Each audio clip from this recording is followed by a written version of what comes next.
Cup, proudly brought to you by our broadcast partners. Shannon's, insurance for motoring enthusiasts. Call 13 46 46. Super Cheap Autos boot full of loot competition. The stylish Motorola L7. More phone, less space. Domino's Pizza. Call 131 888. And the Primus 10th birthday celebrations.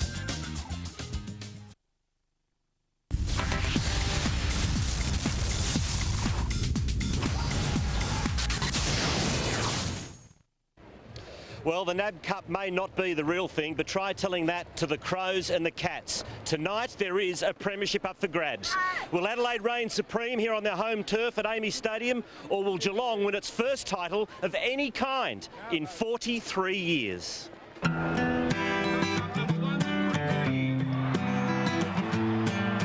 It's been too many years for Geelong. Too many years of near misses. Too many years without. Too many years of watching someone else take home the trophy.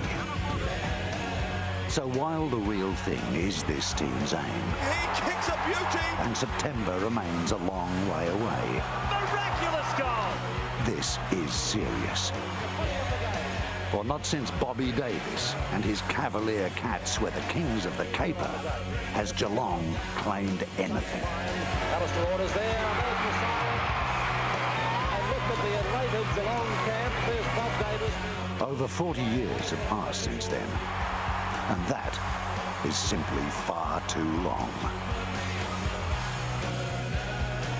Well, the man charged with defying all that history is Mark Thompson. Bomber, is that a factor for you and the team? Not a great factor, no. We were just really concentrating on tonight's game. You know, some of these blokes weren't even born when some of these boys were, the club was losing the grand final, so we're not responsible for what's happened in the past. We're about what's happening tonight, and we're going to try our best to win this game. You said during the week that the maturity of the team, you've got to win a flag soon. Is tonight important, a stepping stone for that? It'd be a great opportunity as we're in it right as we speak. We're about to play, so we've got a great opportunity to win one, and I think this group needs to play really well for starters tonight, and then if they do everything right, we're a chance to win. And if you get to grand finals, you've just got to win them. Missing a bit of goal kicking power tonight is how are you going to overcome that? Well, we are missing a lot of forwards. Nathan's not going to play. Ottens isn't going to play. So. We're down a bit. We're going to try and work the balls through there. We know that Adelaide are going to flood back, and we're going to just try and put as much pressure as we possibly can on Adelaide when they're taking the ball out, turn it over and kick goals in the rebound. Well, there's a few long-suffering fans out there, Bomber. Good luck tonight. Thanks very much. Mark Thompson, the coach of the Cats, and their opponents tonight, Adelaide, have impressed everyone in the pre-season. The question is, can they be stopped?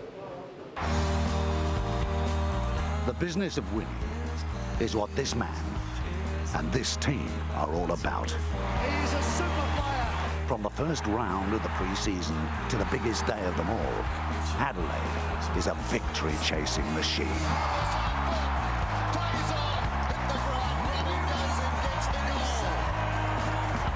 Fit, strong, hard. No stone is left unturned. No shortcuts are taken. Thompson in front, but it kicks the goal. And with only the highest standards accepted by Craig's clinical Crows, premierships are expected to follow. Well, Neil, Craig, it's only March, but a grand final is a grand final. Yeah, Stephen, it surely is a grand, that sort of day, and it's important for both clubs. And it's a good finale to, I think, a pretty successful pre-season competition, Nab Cup, for all clubs. Speaking of the pre-season comp, have you been happy with your preparation? Is this the ideal way to start the year? Oh yeah, it is for us. I mean, we sat down, 4 or 5 weeks ago and sort of, mapped out, and if we could get to the final, with the restrictions that we put on ourselves in terms of our planning, it would be exactly what we wanted. So we couldn't get a better game leading into to round one in a couple of weeks. Now, is there any room for experimenting tonight? Oh yeah, no, and that's where the discipline of the coach and the coaching staff need to be really spot on, because we quite clearly part of our plan was to use this competition for part of our preparation. And there will be some situations tonight that we need still to have a look at, and we'll do that irrespective of the scoreboard. Thanks for your time. Good luck, Neil. Thanks, Stephen. Looking forward to it. Well, the talk is over. It's time for action now as we start the 2006 Nab Cup Grand Final.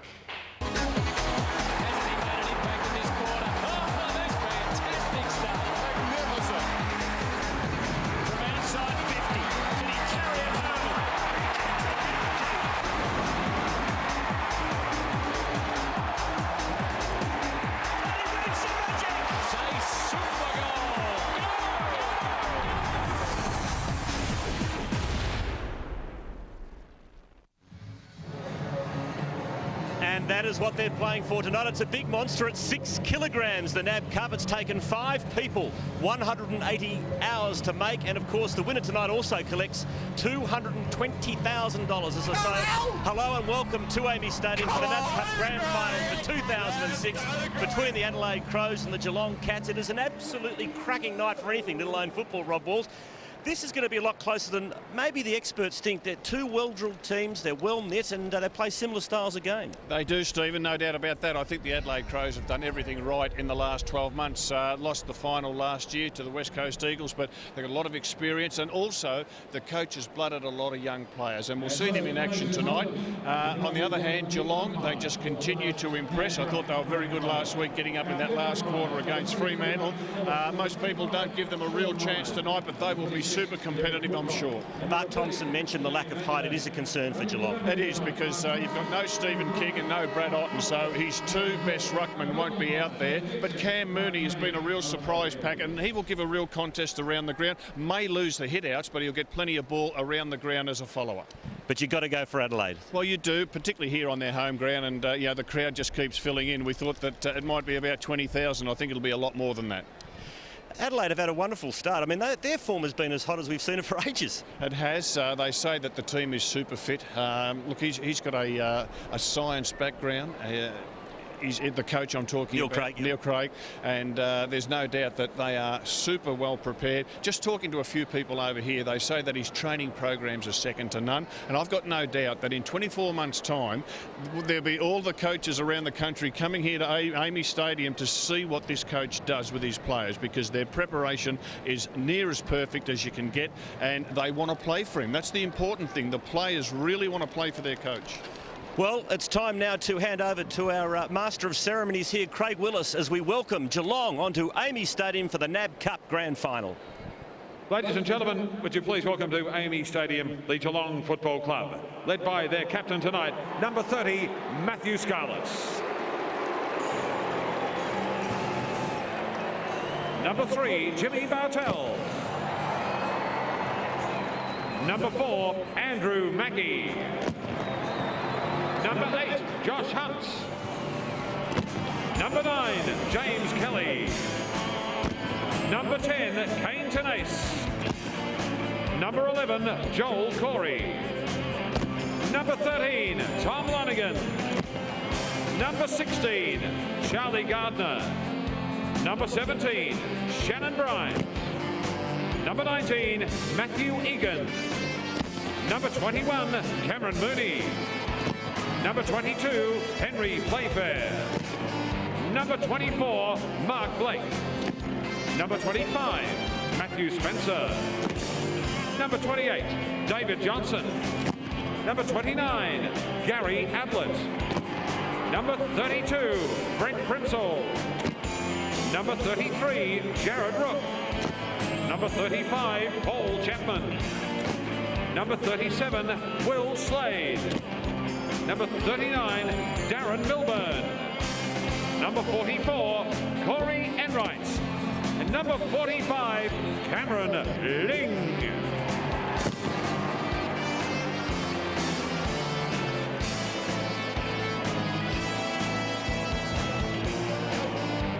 Hey, they didn't have flamethrowers at the Commonwealth Games opening ceremony, did they? No, they didn't. That was pretty lively, wasn't it? I think those players had want danger money running out amongst the fireworks there. But listen to the roar there. Guess what that means? And well, let's have a look at that Geelong team. Scarlett captain tonight. Egan at centre half-back has been most impressive over the Nab Cup. Bartell in the centre. Then you go to the forward line. Gardner at centre half forward. Lonigan at full forward. And they'll get some support there from Henry Playfair, but desperately lacking players like Ken Kingsley and Brad Ottens. Time now to welcome the Adelaide Crows onto the ground. And now, a big welcome to the Adelaide Football Club, led by their captain, number 34, Ben Hart.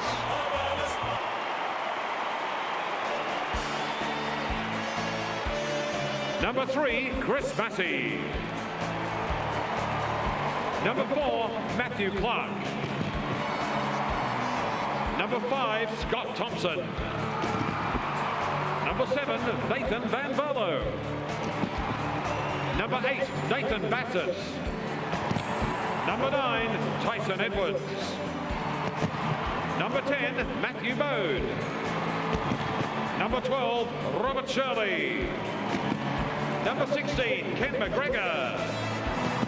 Number 18, Graham Johncock. Number 20, Ivan Marich. Number 21, Chris Knights. Number 22, Ian Perry. Number 23, Andrew McLeod.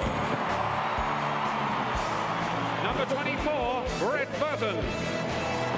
Number 25, Ben Rutland. Number 28, Bernie Vince. Number 30, Luke Jericho. Number 33, Brett Riley. Number 35, Brett Bigland. Number 36, Simon Goodwin. Number 37, Trent Henschel. And number 39, Martin Matner. Well, let's have a look at the Adelaide Crows lineup, Rob, and it's pretty solid, isn't it? They're big boys. It is, and that's the big thing tonight. You look at the size of the Adelaide players, particularly their goal-to-goal line. I think they've got the real advantage over Geelong there. And two big ruckmen, two experienced ruckmans in Matthew Clark and Rhett Biglands. They'll certainly get most of the hit-outs tonight. It's at ground level where they've got to clear it away. So Mark Thompson will have to come up with some pretty good plans there. But having a look at the Adelaide lineup, Rutten at full-back. He made All-Australian last year, played every game, 25 games. McGregor can play at either end of the ground, probably centre-half back tonight in the place of Bock. And then you've got Perry at centre-half forward, Henschel at full forward, and the veterans there in players like Goodwin and McLeod and Edwards, and they are a formidable lineup. Well, we're all ready for action here in the Nab Cup Grand Final for season 2006 here at Amy Stadium. The crowd building very nicely. And as always, in 2006, you will see all the finals action. Where else but on your Premiership Network, Channel 10.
All the fun of the grand final. Welcome back to Amy Stadium. The fans coming in through the Nab zone, ready for the Nab grand final. All the fun of seeing your team in action and perhaps winning a grand final. Cats fans and Crows fans desperate for that. The Crows had never seen one on their home ground. Come on, Hutto, you must be very nervous. Not at all. Does it excite you as a Geelong supporter, as a Geelong paid-up member, I hope? Yeah, of course. Are you excited? Are Well, you nervous? I'm excited about a grand final. They're more important. The coach and the players are more important. And the players are just about ready to go for the national anthem. So let's once again join Craig Willis. Well, ladies and gentlemen, we now invite you to stand and join with young Rebecca Best and Jordan Wongtraken to sing the Australian national anthem.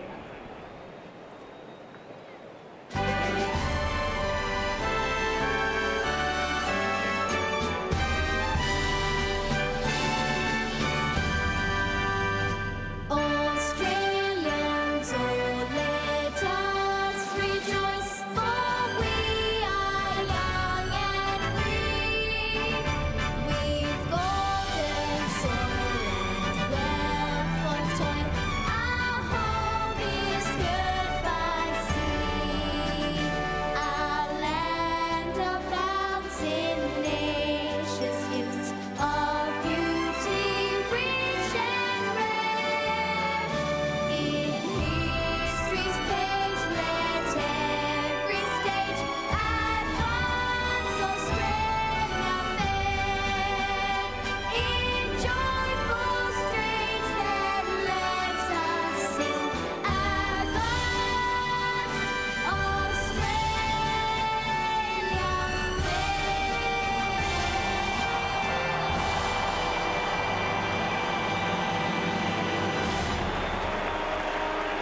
And we've heard a bit of that tune, haven't we, in the last few days? A beautiful job the two young kids did too. Fantastic job. Yep, terrific job. Fireworks continue too. Yeah.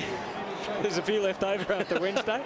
Now, Wolsey, I'm just warning, if you're going to keep getting stuck into me, I'll mention Carlton, OK? So just, that's a warning. I'll say no more. Right on. Yeah. Who are you tipping, Wolsey? You are going with the Crows from what you said earlier? I've gone with the Crows. I think you have to. At the same time, I thought Geelong were fantastic last week. They had quite a few good players out against the Fremantle Dockers. Dockers 2 goals up at three-quarter time, and the Cats just powered home. A lot of resolve in this Geelong team.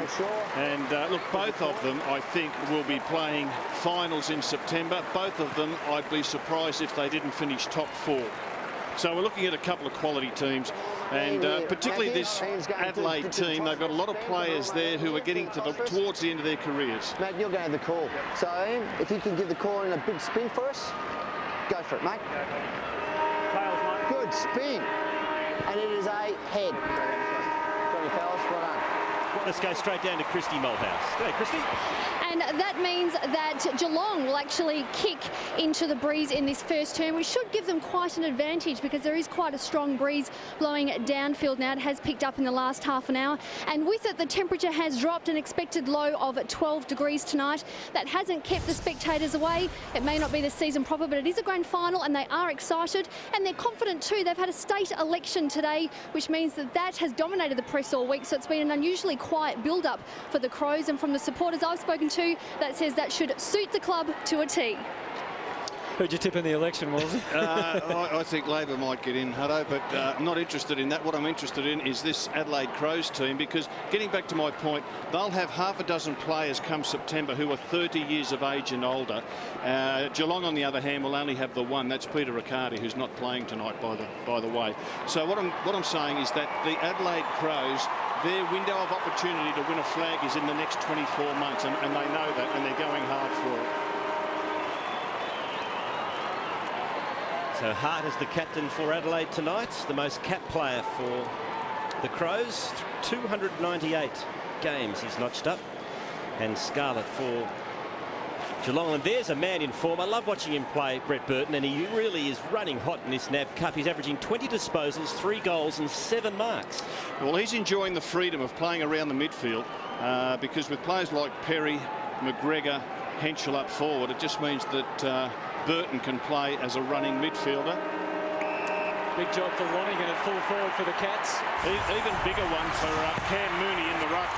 Up against Biglands, and he gets first hand on the footy, but it's snared by Chapman. And it'll be take 2 in the middle. Interesting choice that Blake starts on the bench and Mooney in the ruck, Rob. Yeah, I think so, but give the experienced Mooney a chance to settle it down early.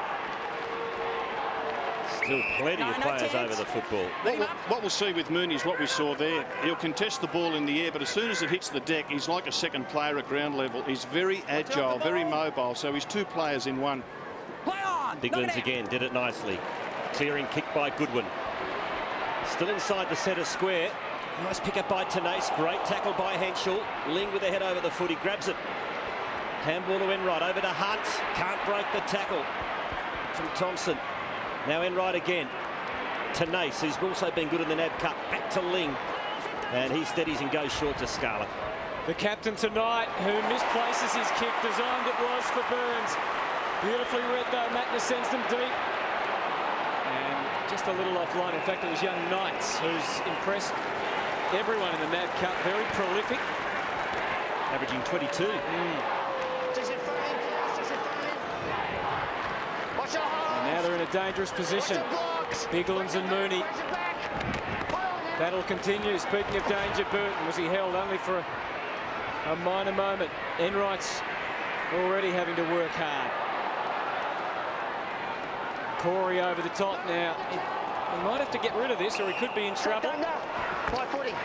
And whilst all this action's happening there in the forward pocket for the Crows have dropped 3 players back towards the middle of the ground. So if the Cats get a quick rebound, there's plenty of Adelaide players there. They've been busy in defence already, the Cats. Corey to Burns. Again, you can see the pressure being applied by the Crows at this early stage. Thompson couldn't find a path. Bartel in the way, and another bounce. Gee, the Ablett-John Cox matchup's going to be a beauty. Yes, and I think John Cox found his niche playing in defence for the Crows. 50 out from Adelaide's goal. That's the extra player back across the middle. Goodwin. Yep, and the champion he is too. Van Berlo, growing in stature for Adelaide. Squaring kick. Couldn't quite find the target. Little soccer by Egan. Geelong had the extra man here. This is Hunt. And it's a nice kick to half forward. Just holds up a little bit in the breeze, but Kelly's good enough. Plays on. Gets the handball out wide to Nace, who runs inside 50 and can goal for the Cats, but he misses and misses badly. Just need time for a point in the end. Just need to make the most of their chances, Geelong, because the Adelaide defence is, well, it was the best in the competition last year. They averaged only 10 goals a game kicked against them, which was the best by a long, long way. The defence, of course, supported by a midfield that gets back very quickly to help out. And finishing the area that Kane Tenace continues to work the hardest on for the Cats. That's the mark. As Massey takes the mark from the John Cott kick in, goes for Thompson. Ablett, fingernails in, but not enough. Well done from Scott Thompson, who impressed so much since coming across from the Demons. It's not a problem for Shirley. Keeps battling on Thompson. It's in a dangerous position on 50. Goodwin shows his desperation. Cats have actually got numbers around, but Goodwin was as determined as anyone. And we'll have a bounce right on the 50. Quick to throw it up. Goodwin again in amongst it. Bode versus Slade. Did well. Released the handball. Bartel. Riley sneaks in. He's a player ready to blossom. To half forward. Jericho. Hunt. Well done, Jericho. The extra man helped. Bode releasing handball. Riley worried out of it this time. Egan and Ling combined. And now Hunt and Bartel with a bit of time for Geelong to get something going out of defence. Chapman will find Mooney and they're away. And Mooney's got a paddock. Decides to kick straight away. And finds Gardner. Over to Burns, who bangs it inside 50. The wrestle's on. Whistle on play, and it's going Adelaide's way against Lonigan.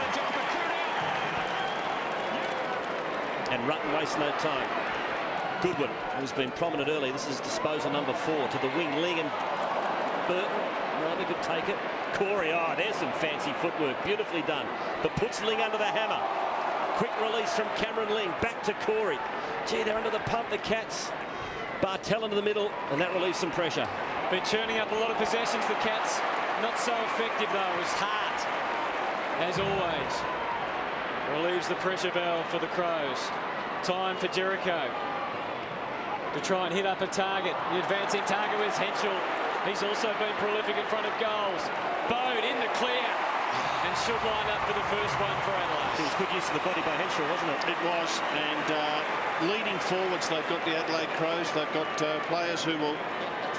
Good pressure there by Bode to run his Geelong opponent down. That caused the turnover. And we can see the ball centred there to Matthew Bode. But they are absolutely dominating the hit-outs, as you would expect. Adelaide 6-1 at this stage. Played all the Nab Cup games, Bode, so far. Just 2 senior matches last year. So after all that injury, he appears a rejuvenated man. He'll be helped by that. Crows on the board in a major way.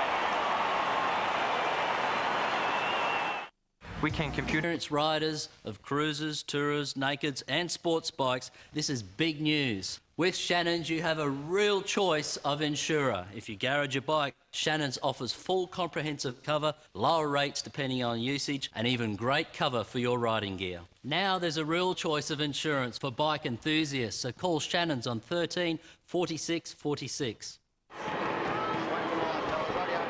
Piglin's ready for battle again.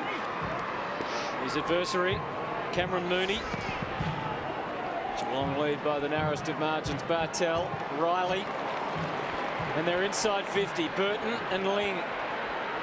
Good work again. That Adelaide attack looks pretty potent. Jericho left it for Perry this time. Onto the left. And Perry, who's been in wonderful form, levels the score.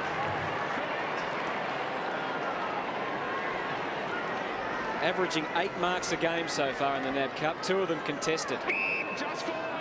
Ian Perry. Cats certainly like to get the ball into this man's hands, Josh Hunt. He's probably their best defensive kick.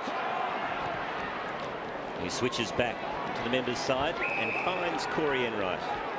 Gee, they short the ball a lot, Geelong. certainly handballing a lot in the last 12 months. Averaged about 100 handballs a game back in 2004, up close to 130 last year. And look at this. They will just chip. They rarely kick it long to a contest situation. Back their skills to find a teammate. That's a rarity, a long kick. Perry does the spoiling. Falls to Gardner. Over to Egan. Great tackle. It was Matner. And they'll have a bounce. On centre wing. Mooney. Oh, gee, that's a nudge in the back. Yep. Oh, he's given it to Biglands. Well, Mooney was there. He established position. Biglands came in late and got the free. Well, the old ruck ones, they're occasionally mystifying. Doesn't matter, though. Knights, long to Burton. Looks dangerous. Was there holding on? No, there wasn't.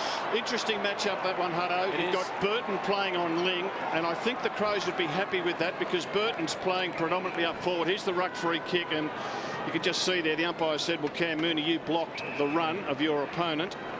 But Ling playing basically in the defensive 50 will be something that the Crows are happy about because Ling is such a ball winner.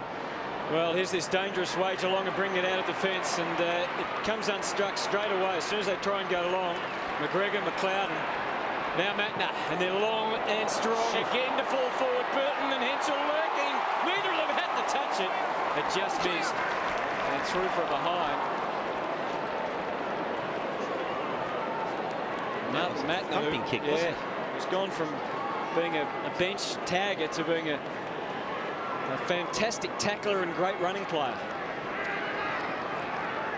So again, Geelong short it. Just forward.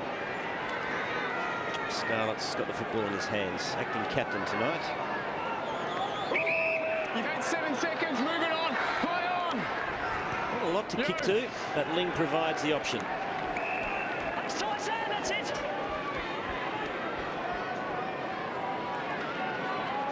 So Ling short again, and Bartel takes the mark. Still at half back for Geelong. Haven't moved far. That's not the best of kicks, but Van Berlo couldn't take the mark. Back of the pack is John Cott. Oh, coming in hard was Rook, but John Cott was more than up to the task, but his handball missed the target. Now a chance for Ablett. Little underground handball, kept it alive. Kelly's in there again. So is John Cott. Good handball to McLeod. The champ's on. And his first kick finds another champ in Edwards, who spins beautifully out of trouble. And the Crows are away. This is Knights. Now to Massey. Massey breaks one tackle, breaks two. Exciting play by the Crows. Now McLeod's got it again. Aren't they full of confidence as Henshaw takes the mark? Burton breaks for him. He's got a yard or two, and that's all he needed. And that's the winning move. That is the winning move. Burton playing in the forward line on Cameron Ling. Gee, they moved that ball well. Massey backed himself on the wing. Thought he might have got wrapped up, but he backed himself. John Cott, eyes over the footy. Thanks, mate. And they're able to bring that ball so quickly out of defence. This is a quick play on by Jericho.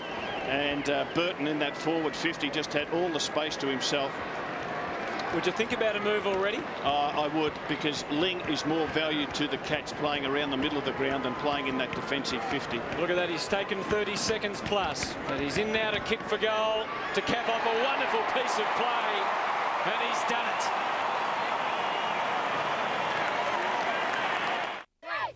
Geelong's, but it's quite up and down, but it's probably perhaps a 2-goal advantage at this stage.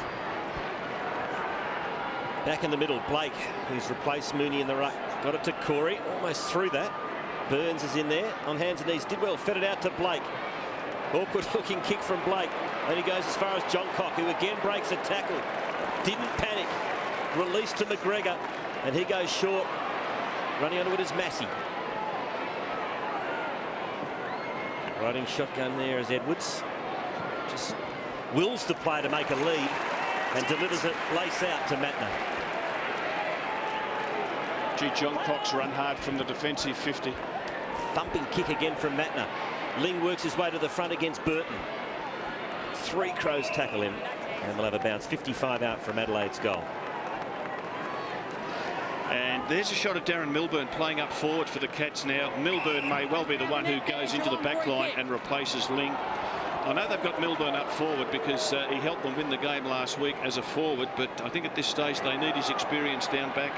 I think Kelly forgot for a moment we're playing Nab Cup footy because he passed it backwards, and that of course is play on. Won't be in a couple of weeks as Ling finds Bartel. And this is where the Crows just choke down the opposition, and that is by no means a criticism. They are such a well-drilled team. Geelong having to play stop-start football, possession football. Now he's calling his players together to huddle and then break away, James Kelly. Umpire calls him on, so he goes to Scarlett. Not far enough. Just trying to work their way through this Geelong. And it might all come unstuck. Oh, it does! Goodwin had more time than he knew. And it'll only cost them a point, but the bad news is they've got to try and do it all again. They really do help their backline players, the Adelaide Crows, because they put pressure on the opposition. The ball just doesn't get into the Crows' defence that often and that quickly. This is another Geelong kick in. Look at how slow it is. Like at the start of the pre-season, everyone was worried about, oh, the ball will be brought back into play and it'll be so quick. Hasn't been the case at all. Every Geelong kick-in's been slow and short. I'll tell you what, the way Matt has been kicking so far, he might be a chance here. No, he's going to dish it off. That wasn't 15, was it? No, umpire's called play on. Spills free. Ablett. Enright. And his kick's good. It finds Blake. Nowhere to go. No. Crows players have pushed back, so they've got to go short to bring it out of defence, Geelong. And Chapman does just that as he finds Mackie.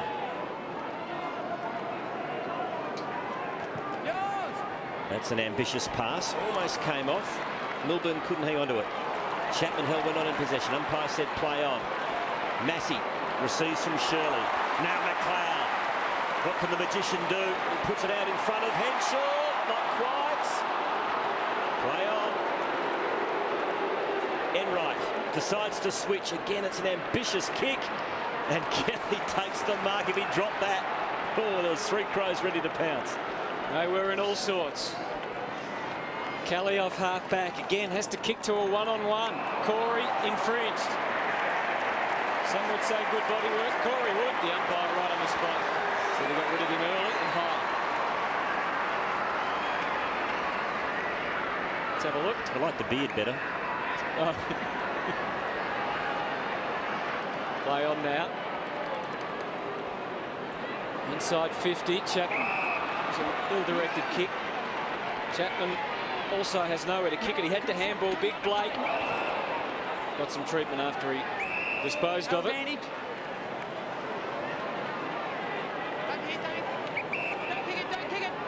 Big mark, Blake. Have your mark, please. Let's get the important things right. And have a look at that. Clangers, Adelaide 4, Geelong 9. And the reason Geelong's twice as many is because of the super pressure being put on by the Crows forwards and midfield. Ramburlo read it beautifully. All the sweepers are Adelaide players. Advantage pay. McLeod sends it out wide for Burton. Now he's got Massey running on. And he could take this just outside 50 and wind up. He doesn't go for the super goal. Sets it up to full forward instead. Henshaw. Scarlett again somehow got fingertips to it and saved the day for the Cats. Well, Chris Massey's certainly running hard from defence. He's playing on the half-back line. Several times he's pushed into the forward 50. So deep in Adelaide's attacking territory. Ball spills though to Ablett. Runs the full measure. Oh, he's knocked off the kick. Another turnover. Another clanger. Thompson to McLeod. To McGregor.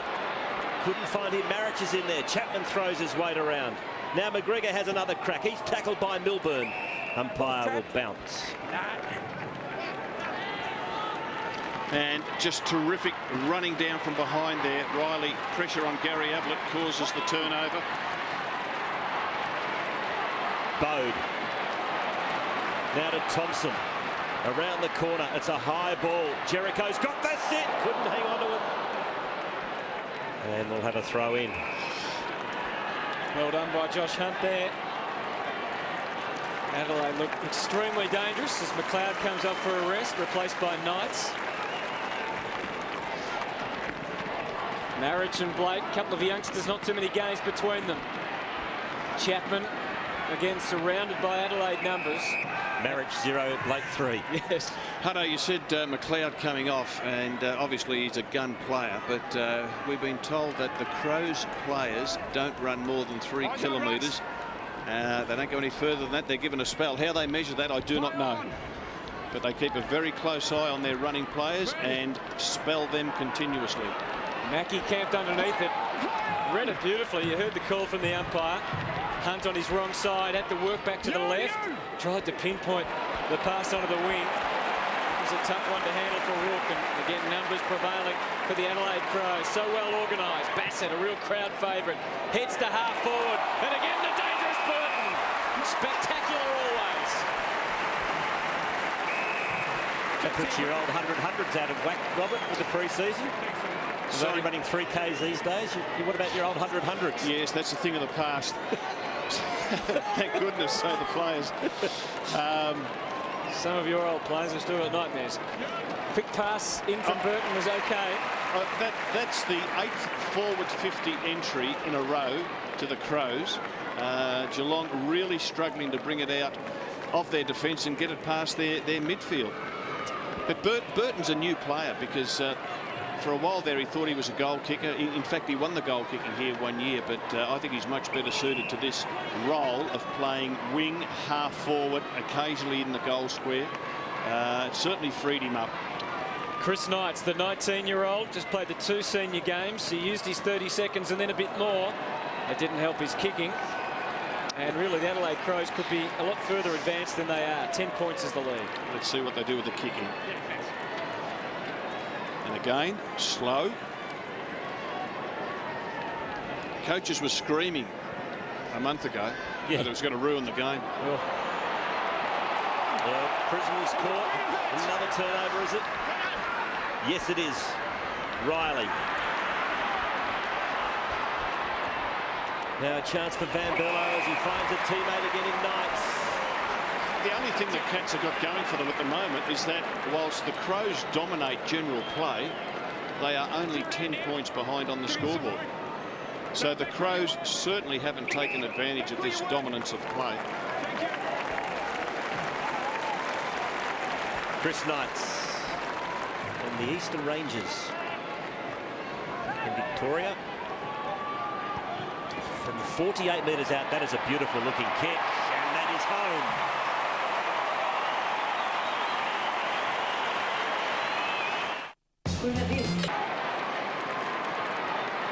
So plenty of concerns for Bomber Thompson.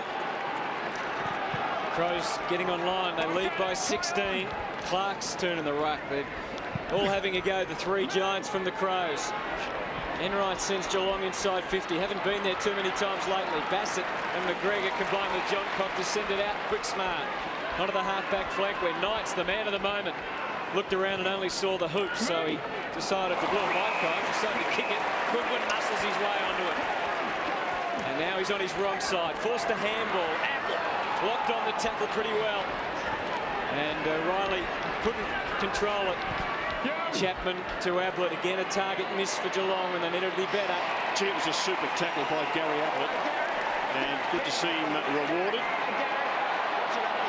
He ended up kicking the ball really wide to Milburn. That was his only option because they only had 2 players up there on the forward line at that stage, Geelong. Mooney playing as a forward at the moment. Geelong have got 30 seconds to try and contrive a goal somehow. Mackie given plenty of time. Crowd not as patient. John Cox said, "Oh, it's taken away." Goes for Thompson. Corey tried to keep the hands free. Thompson makes amends. Streams away. They've got 12 seconds on the clock. It's certainly time for Henschel. He'll try and crack it up. Great pass, and it's young Vince who's on the ground. Bernie Vince.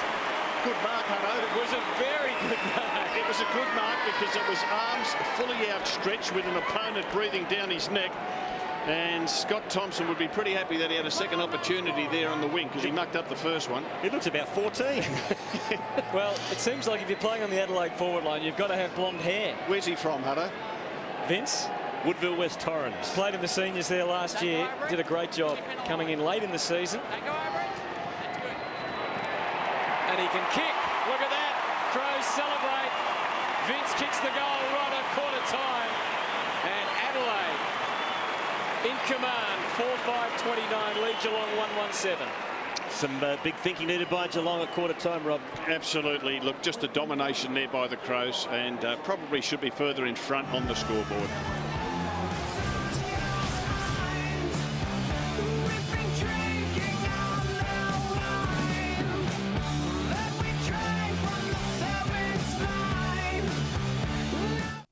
Everyone is here on 10. In the opening week of the new season, the Magpies and Crows do battle at the Telstra Dome. Will Collingwood's all-star forward line cause headaches for Adelaide's unbreakable defence? This round one clash promises to be a beauty. And then in round 4, we travel to Amy Stadium as the Power go head-to-head with the Saints.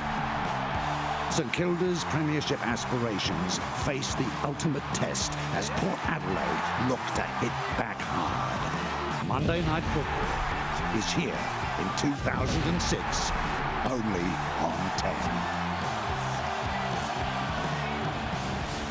Yeah, something to look forward to. A couple of Monday night games on your Premiership Network, Channel 10. Quarter time here in the Nab Cup Grand Final, and it is all Adelaide. They lead by 22. Perhaps it should be even more than that. And quarters, have a look at that. The major ball winners, Enright 9, Bartel, Kelly, both 8. For the quarter, Geelong had 12 more disposals than Adelaide. It just shows that stats in many cases are meaningless because Geelong just played keepings off when they got it in their defensive 50. They didn't have any real strong forward thrusts, and you can see their coach, he would be pretty frustrated, I would think, with what he's seen in that first quarter. Okay, but what do you do? What do they do? Well, Milburn played up forward for the first quarter, never got a touch of the footy. The ball hardly got there. They need Milburn playing across the half-back line, and they need to back themselves a little bit more. If you're a key forward playing for Geelong, and I'm talking about players like Lonergan and Gardner and Playfair, they'd be saying they've got no faith in me because they won't kick the ball to me. They don't think I can win a contest. Spencer's gone on to Burton in defence, and Ling's in the middle. Good. We'll see if he gets it here. Clark wins the tap clearly, but it's going nowhere. Those couple of late goals in the first quarter are giving the Crows a decisive advantage, one they fully deserved. Clark again the tap. Shirley trying to barge through. Kelly, Van Berlo leading the race against Burns.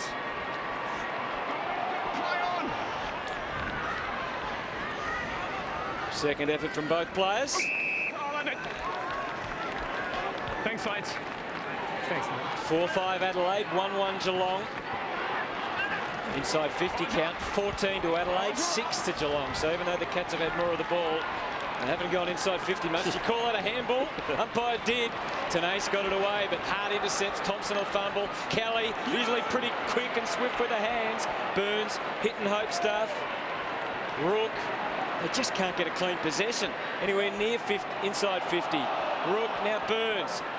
Tenace, they're going backwards all the time. Enright, out wide. Can Cameron Mooney break the drought for the Cats? No. At least it's a score. And perhaps Geelong at quarter time were told, let's get 2 up in the ruck contest, and we see Bartel coming over the top. That's something they did last week against Fremantle. That's a nice kick by John Cock. It finds McGregor, not on the full. There's plenty of time to bend over and pick it up. To the wing to Van Berlo. And Egan spoils that little party. Egan's becoming a pretty good player for Geelong. To Mooney, to Bartel, to Ling. This is more promising build-up from Geelong.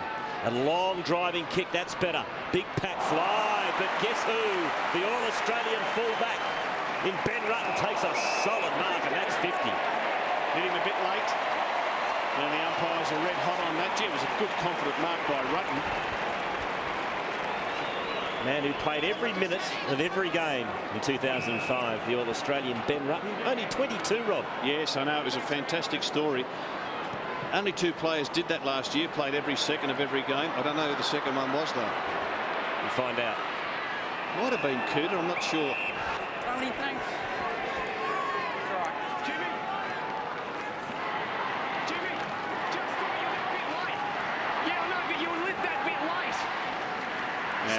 Matthew Clark should beat Mooney here.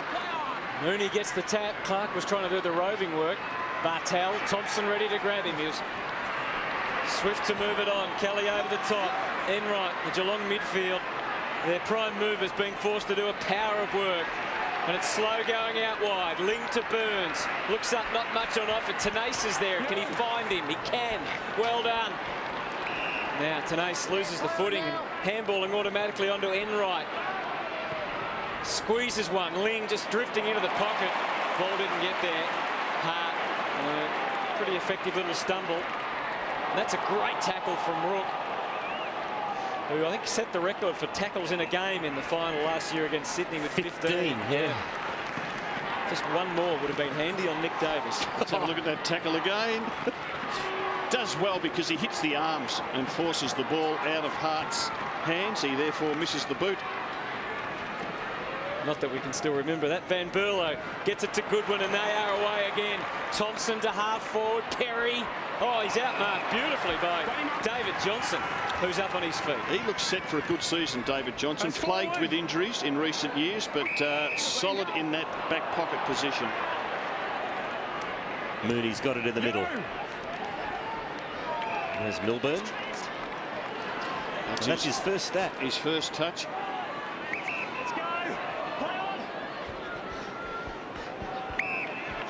Whilst all this is happening, the Crows just get numbers back in the middle corridor, and that's why Geelong are going wide. Enright to Ling to Kelly.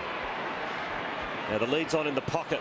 Now they have just gone wide, because as soon as they look up, they just see the Crows jumpers down that corridor, and they panic and put the ball out wide.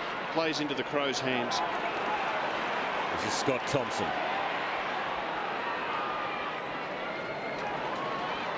Over to Shirley. Now Clark. Skill. Henschel can't take the mark. Scarlett's there. That's a good handball from Johnson. Just beaten by the boundary line, though, was Joel Corey. And the big Crows ruckman, 230 games, 130 of those with Brisbane, where he won a best and fairest, but was not there to share in the premierships, which is a bit of a shame. You might shed a tear when he hangs up the boots, I reckon, Wolsey. Knights over the top, Corey in the middle. Look at all those Crows players surrounding. Meant there was Cats on the outside. Chapman, Rook versus Hart. Rook full of courage, well played. Through, Burns, this is what he specialised in. That's what he needs to do, though, is convert. He can win it well, but it's conversion where he needs to improve. He read it well, Hutto. He really was going absolutely flat out when he took that ball. Front and square, crumbed it to perfection, and then he missed. 9 goals, 16 he's kicked Shannon Burns in senior AFL footy, so that's an area he's working on. And to answer your question, Rod, the other player to play every minute of every game last year was a Sydney player, and I can let you have a guess. Sydney player. He played every game for the year. Leo every Barry. minute. No.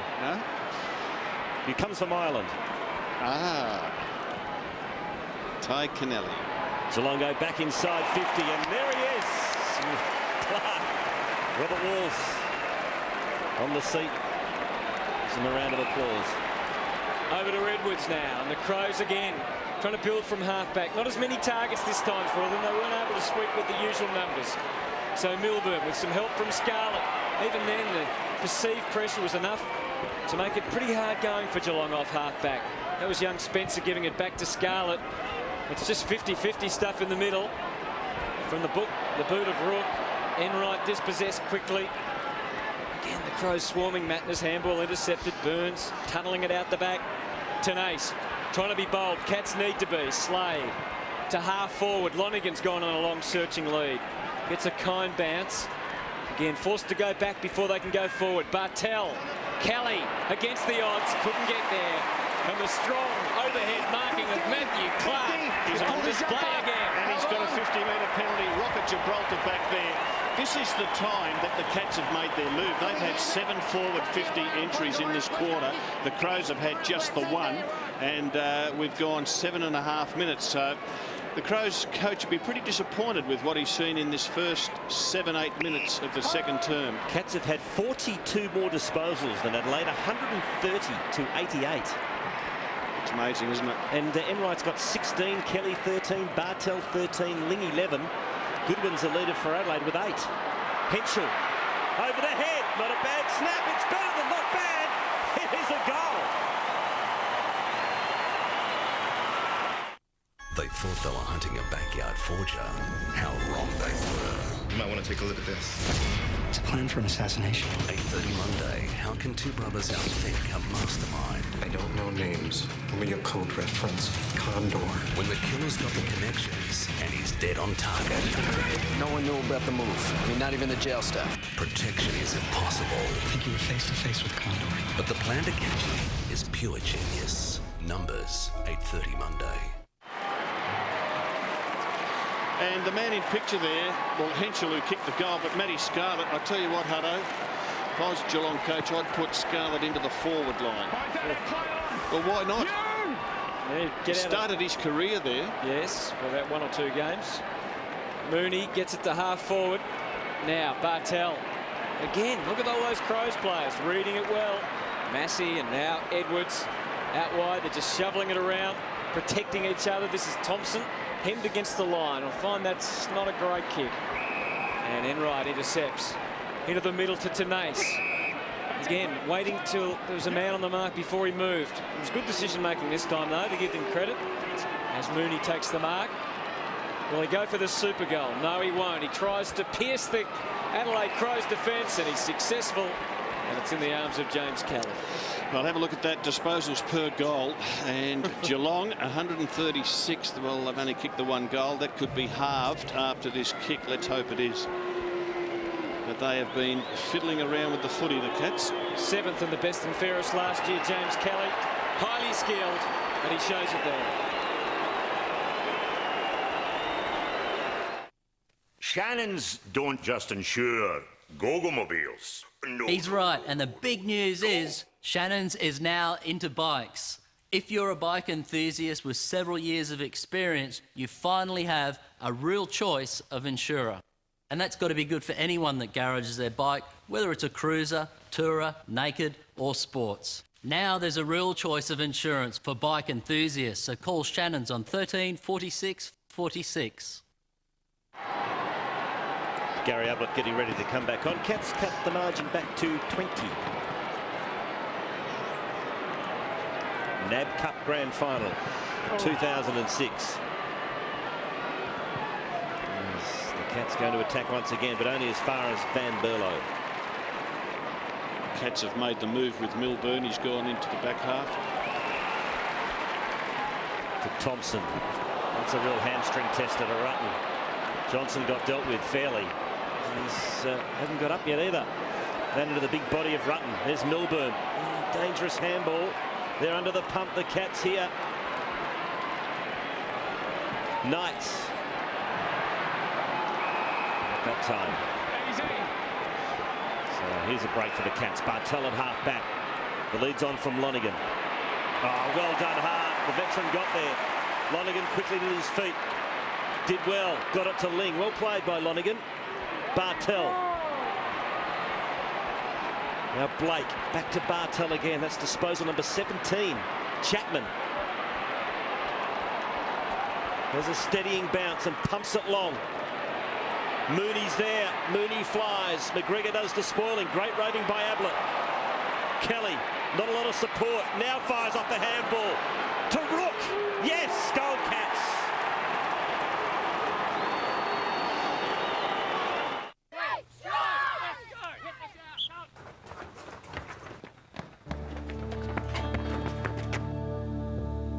Sometimes, to get what you want, you need some words of experience. Which is where we come in.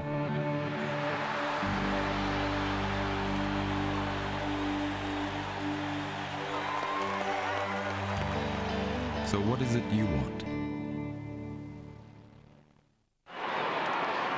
And there's a shot of Darren Milburn playing across the half-back line. And the Geelong coach has made quite a few moves since quarter time, and his team is winning this second quarter, so they've responded. Looking better. 14 is the margin. Knights gets them out of the middle. The Crows again. Well judged at the back by Egan. Into Blake in the middle. Can't blow the whistle. Now he says play on. Blake trying to escape. He did that to Ling on his wrong side. Inside 50, Gardner the target, lurking is Chapman, well worked. Chapman to Ablett. Can he cap it off? He was patient as he was tackled. Chapman might have to do it himself. He does.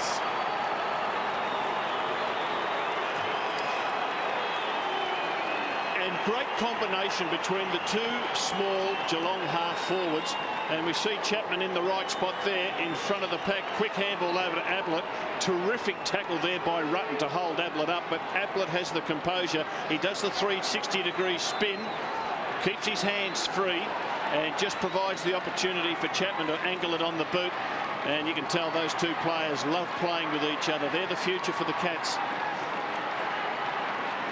They're the midfield matchups, and you can see that Ling now playing in the centre on Edwards. Robert Shirley doing a tagging job on Joel Corey. 8-point ball game. Blake against Biglands, who got the tap, but it went straight to Ling. Winning the clearances. Go inside 50. He's just come on. Has Big Henry Playfair, and he takes the mark. They've won the clearances in this quarter, and that's been the big change in the game. They have got the ball away from the ruck contests, and in a quarter in which the Crows dominated the first, it's completely swung around. How's Big Henry's kicking, Hutto? Oh, it's dodgy at best, Stephen, but he's getting better. So Playfair from 50. Oh, no problem there. The Cats have gone bang, bang, bang, and they're back in town. Good roost. The next generation of entertainment. Xbox 360 with 18 months interest free. Pre-order your 360 bundle now at Harvey Norman. Get the premium console and an extra wireless controller, plus rechargeable battery, plus this hot game and bonus faceplate. Set aside just $12 a week on 18 months interest free. Or take your premium console and an extra controller, plus 2 latest release games, plus memory unit. Set aside just $14 a week on 18 months interest free. Wow! Pre-order everything you'll need now at Harvey Norman, your games destination. Geelong have cleared the ball 7-2 in this second quarter. And that's a big reason for the swing in the game. Also, Ling being at ground level in the middle. Must be a 7-goal breeze out there the way this game's going at the moment. The Cats right back in the mix now. 2 points in it. Hunt off half back. Perry circling. Good work the second time round though by Hunt. Got some help from Egan. Now they're at half forward. Rook will try and run onto this. Here he goes with Playfair running beside him. McGregor. And also Edwards, Johncock, Mackie came in at the opportune time, was given plenty of that by the umpire. Now in the back, the ruling. I thought the umpires were terrific there. They let the play continue on. They were not quick to get the whistle in the mouth. Brett Burton, who played so very well as a forward in the first quarter, is now playing as a loose man in defence. So the Crows coaching staff have panicked a little. They want to stop the bleeding, and we'll see the ball come to Burton now. That's in there, thank you. Milburn on him. I suppose if you have 4 quick goals kicked against you, you've got to try to make sure it doesn't become 5 or 6, and that's Neil Craig's priority at the moment. The hard-working Perry takes the mark. Been quiet tonight after being in great form so far during the Nab Cup. Jericho. Give it on. Bigland's a target up forward, and a good target, even though he's a long way from goal and he's very wide. He's got Shirley on in short. 6 marks in a row, Hutto, since they took the ball out of that defensive 50. Riley down there, and Vince again, but he went over his head. And through for a behind. 3 points the margin.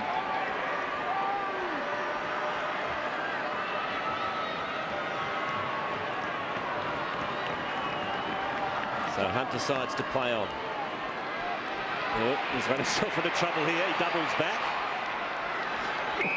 That's it. No closer. When they won their last premiership, Bob Davis was coach. What do you think Bob would think about this? Play on.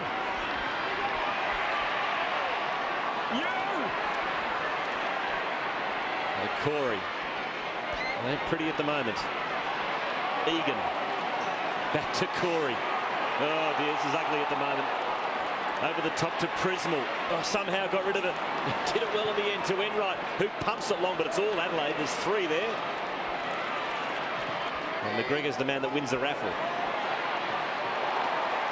Enright does the spoiling. Big tackle by Rook. Oh, that was a beauty. No, he's good, the caper. Yes. Bobby Davis had Happy Hammond, the TV personality, running out on the ground, though, Walsh. It's a bit different. I think times have changed. With a piano accordion. Yes. And a check suit. But it worked. Imagine getting fired up before a grand final in the rooms and seeing Happy Hammond there. Adelaide had possession. Quick kick by Van Berlo. That's a terrific mark taken by Perry. Wastes no time. Gets it over to Vince. Vince goes long to McLeod. Beautiful kick. Superbly weighted. And McLeod accelerated and has received the mark. That was a clever kick from a young man. It was, because when he looked forward, there was no one in the forward 50. McLeod had read the situation perfectly and burst from the wing. Now, Andrew McLeod has sprinted 70 metres to take that mark. He's won 2 Norm Smiths and a Michael Tuck medal. And he's missed. The build-up was good. The finish wasn't. Yes, and if Hunt doesn't do the kicking in, it's usually Milburn. Average kick-in time, Rob, so much for the rule of bringing it back in so quickly. 15 seconds for each team so far tonight. Ling again forced to try and use his overhead skills. He's hurt himself, Ling. Doesn't look good.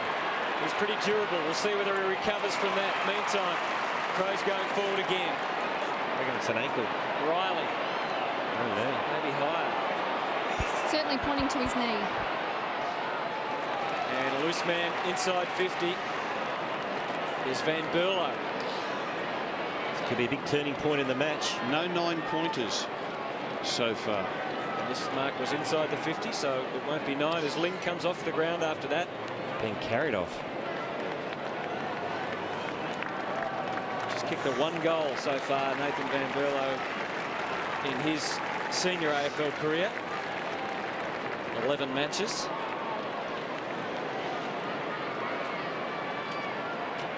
Again, kicking something that he's working on as a priority. And still needs a little more by the look of that. 5-8 plays 5-3. Great effort by Tyson Edwards to get back there to put that defensive spoil on Ling. They'll keep a close eye. That could be not only a vital part in this match, that injury, but let's hope it's nothing serious that will prevent Ling from starting the home and away season. Well, the gun players, not only for the Cats, but in the competition these days. They have a bounce 50-out from Geelong's goal. Wouldn't have missed too many matches too either, would he, in recent years? No. It's against Blake.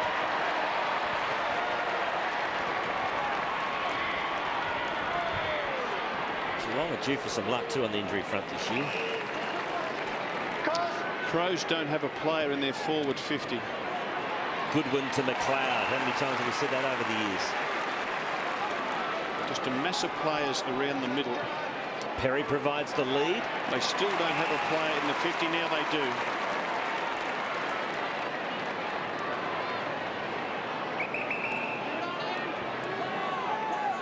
It's been told to go. And it goes back, and that is very dangerous, and it's play on in the Nab Cup. Well, Geelong have just got a massive flood on. They've just got the numbers back. Henschel's got Edwards on over the top. He can play on too. And he does just that. Disciplined kick, but it's all Geelong here. It's 3-on-1. Vince did well to spoil. Front and centre was Van Berlo. Attacking the ball beautifully was Slade. Burns threw it away. John Cock. Handballs over to Thompson. Couldn't get a handle on it. And a rush behind. Starting to get a bit willing now. Yeah, I think the Cats have certainly worked their way back into the game. It's a terrific contest now. Tempo lifted. Milburn precise. Scarlett, who spent a few minutes on the bench before, back on, looks up and sees Mooney working for him close to the boundary line. Now he has to adjust to handball, which wasn't his original idea. Mooney delayed his disposal too out wide. And he finds Gardner leading up a long way from centre half forward. Has to be precise once again.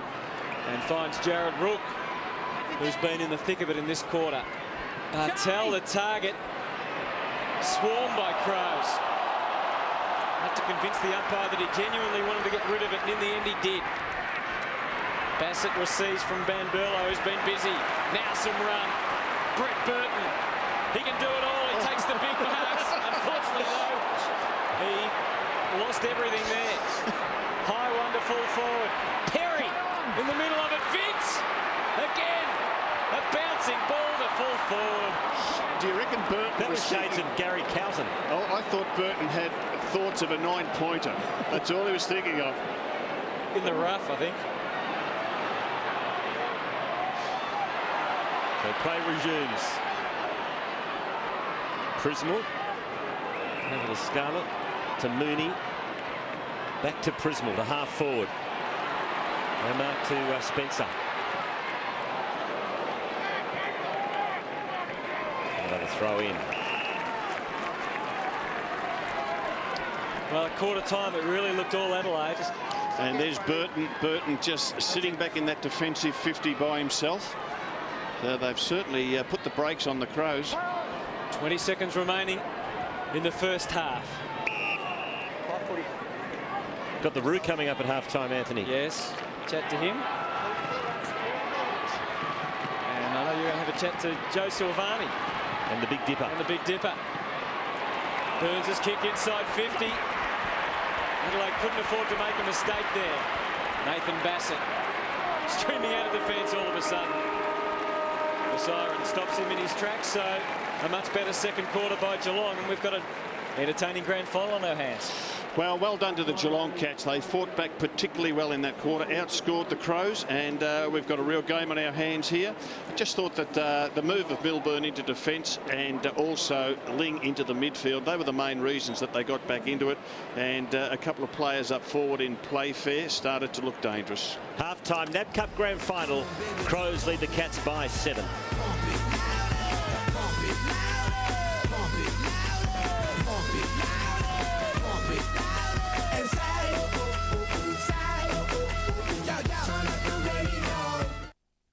Here for Before the Game coming up. Well, it's half-time in the Nab Cup Grand Final. The Crows a narrow lead, and their injured skipper Mark Rasciuto has joined us here in the box at half-time. Welcome, Mark. You'd love to be out there. Yeah, I would, yeah. How long till we do see you back out there? Hopefully be ready for round one. Training's coming along well, and yeah, every indication at this stage means I'll be right to play. Well, the boys obviously putting in a pretty good show, although Geelong fought back pretty well. We might have a look at some of the highlights. In the first quarter, the pressure that you showed really strangled the Cats. Yeah, it looked like we had a lot of the ball in our forward line for that first quarter and created a lot of scoring opportunities, but we certainly know one thing about Geelong, and that's very hard at it, and they worked their way back into the game and won a lot of the ball in the midfield, and certainly some of their key midfielders got on top there and really turned the game around. Your forward line players, that's obviously the area where you've been working the last year or so to get that right. Your defence has been magnificent, but your forwards look like they're really coming of age. Yeah, Henschel's starting to really show some real promise now, and also McGregor and Perry as well. They're all developing well, and along with Jericho, and hopefully when we get Scotty Welsh back, and even Bernie Vince now starting to play some good footy as well. A lot of talk around the country about Neil Craig and his training methods. Can you tell us, is it a lot different to what you've had in the past? I was speaking to Graham Corns before the match. He said it's actually quite a traditional Adelaide style. You use a lot of the footy in your training drills. Yeah, we do a lot of match simulated training, and I guess that's why we've fast-tracked a lot of our junior players. We needed to increase our skill level and increase our skills under pressure, so we pretty much did that from day one at pre-season, and did a lot of our running before we got back to training. So yeah, it's a different style and something that hadn't been done for up until the last couple of years, but it looks like it's working. Now, it's been a big week for AFL captains, hasn't it? Midweek, we saw you carrying the big meeting here, and that was some pretty serious issues discussed over the table with Andrew Demetrio, first of all, wasn't there? Yeah, they do that every year, and it's a good opportunity to get everyone together and have a chat about footy and where it's going, and get to voice our opinions on the game. So that's a big day, and to carry the baton at the Commonwealth Games was something I'll never forget, that's for sure. Now, tell us about carrying the baton, because a few of the boys looked a bit shaky. You can tell us why. Well, Das fell over in the rehearsals the night before, so obviously we're all a little bit shaky. We only had about a six-inch plank to walk across, so and it was wet, so and 500,000 people watching, so there was a few things against us, but we got through pretty well. Getting back to the discussion over lunch, obviously, as I said, some serious topics, and the drug testing being one of them. What was the consensus among the captains? Oh, everyone's obviously disappointed that the names have got out, given that that was one of the key principles of why we went ahead with it at the start of the year. So they have to look at that and fix that up if it's going to continue. So hopefully that can happen. All right, well, it's a big year for the Crows. Everything looking very good, and obviously you want plenty of support behind the club with everyone to become members or junior members, and there's all the details on the screen. Yeah, we've got Darren Jarman on board this year with the Crows Football Academy, so get down there and have a look at Jars. He's got plenty to offer. He's one of the most skillful players ever to play for Adelaide, so get down there and learn something off the big fella. Do you feel like you've got to win a flag in the next 2 years with the group of players you've got, if you're going to get there? Oh, I guess we've got some senior players getting older, but that's the same at every club, and you probably have your 2 or 3 year window of opportunity, so hopefully we can make the most of it. Well, thanks for joining us. Good luck. Let's hope we see you in round 1, if not soon after. Thanks, Adam. And you did a magnificent job carrying the baton. We'll take a break. Plenty more to come, and Quarters, in fact, is going to catch up next with the Big Dipper and also Joe Silvani. We'll take a break. It's half-time, the Crows by 7. So...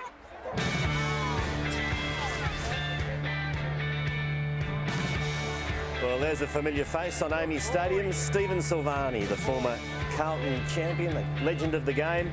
And when you think of grassroots football, you think of the Auskick program. It all starts back when the kids are about 4 or 5 years old, and NAB now, of course, sponsor the Auskick program, and 2 of their ambassadors are on Amy Stadium tonight. I refer to Joe Silvani and Robert Di Domenico. Good evening, guys. Good evening, Quarters. Fantastic to be here at Amy Stadium. We're actually showcasing our NAB Auskick clinics, and you can just see the kids here having a fantastic time, Joe. They are having a good time, and let me say, my boys are in Carlton Guernseys, and they were very brave. I was a bit afraid of So they're still barracking for Carlton, Joe?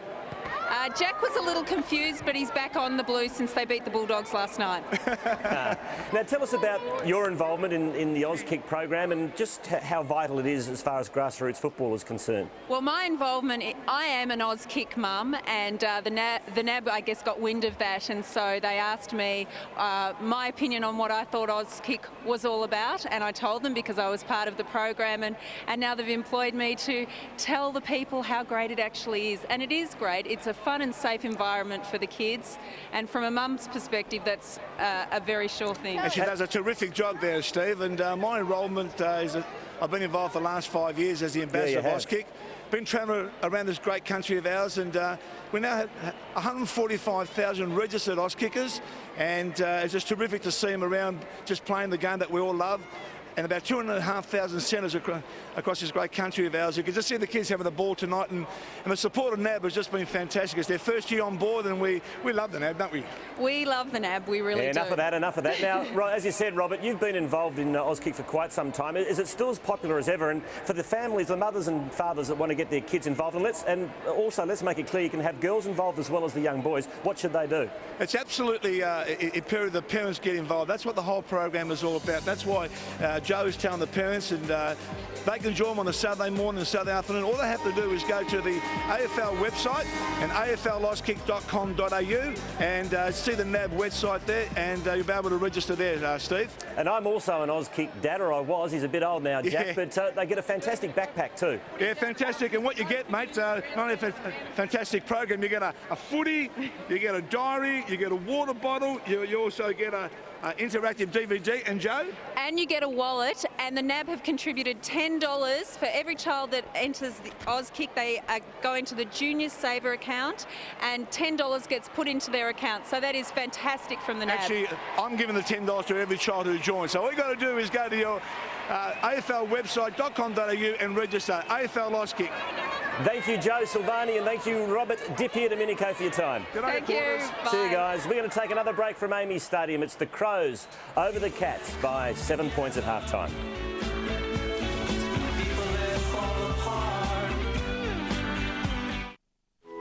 to Amy Stadium, where the Crows lead the Cats by 7 points, but that is not Geelong's only worry. They do have an injury concern. Cameron Ling taken from the field a minute before half-time. Now, they are saying that it is just a knock to the knee, but he's yet to come out of the rooms with the rest of his teammates. He knew he was in trouble straight away when he went down and grabbed for his right knee. He is usually such a tough player, but he had to be carried off the ground. He couldn't stand to put any pressure on that leg, and they've spent all half assessing the damage. So signs not looking good for him, and not what Geelong needs, another injury. Stephen.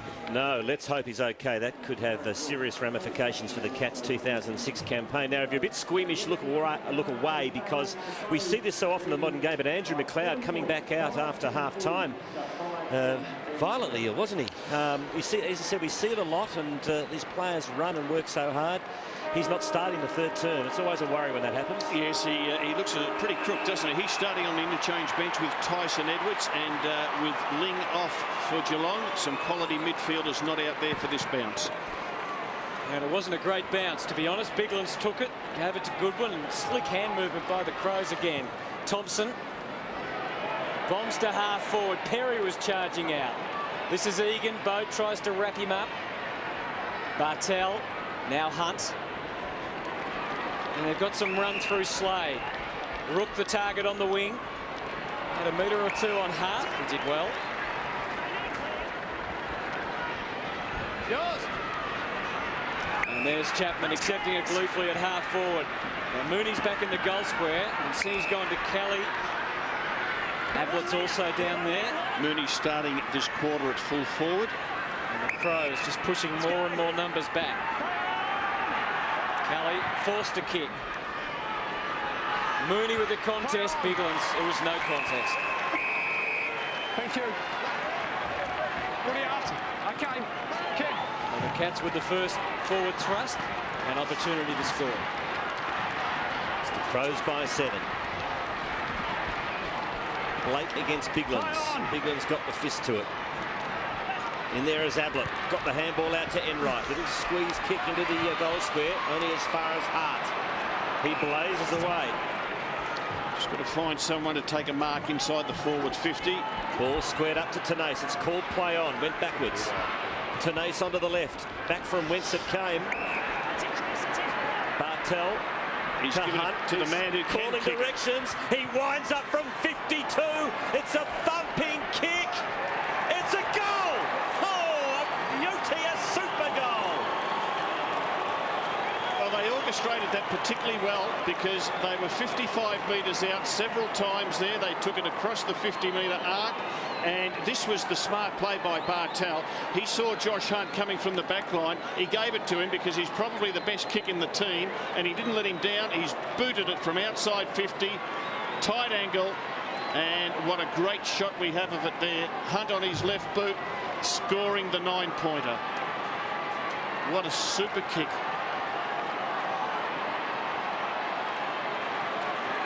The Mildura Imperials are $1,000 richer. And the Cats are in front.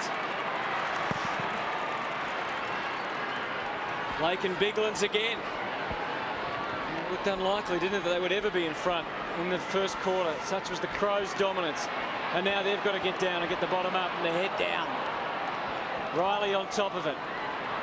Thompson overruns it. Corey, Bode, all in the mix.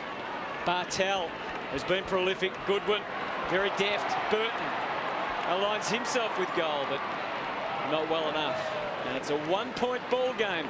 This Nab Cup Grand Final from Amy Stadium. A beautiful night in Adelaide. And we're seeing an excellent contest now.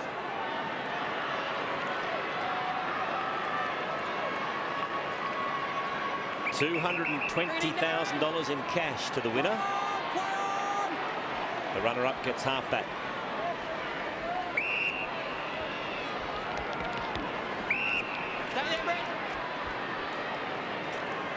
Enright. McLeod is obviously over that problem just after half-time, ready to come back on. As Enright goes along to the wing, looks for Blake. Ball spills to Knights. To McGregor. To half forward. Good trap by Thompson. To Perry. Going backwards. McGregor. It's a hard one for him to pick up. He's hassled by Gardner. That's a fair pickup by Tenace. He did it wonderfully well. Bartel, beautifully measured handball to Ablett. Ablett's away. He lines up from 52 for another super goal. It's home again.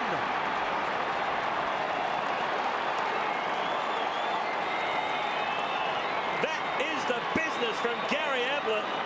And all of a sudden, Geelong out by 10. Measured his steps, took a bounce. He knew where that line was, and he was always going to spear it hard and low. No one in the goal square, so he knew he didn't have to pop it up high.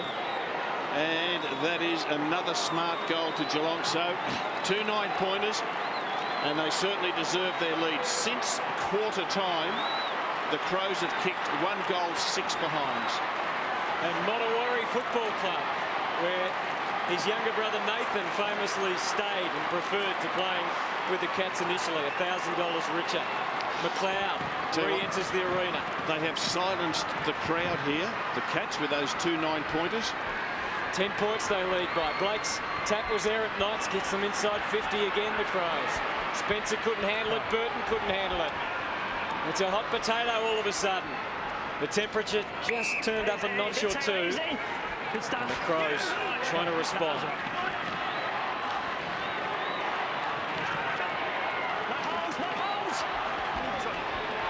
Giglam's in the arms of Goodwin.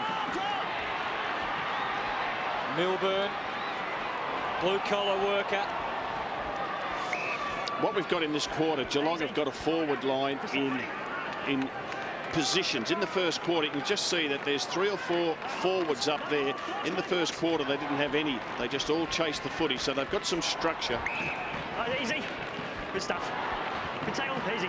Their ball movement and running all over the ground has improved, though, hasn't it? Well, it has, and they just had to have some confidence in their forward line players. Blake, Chapman, Goodwin.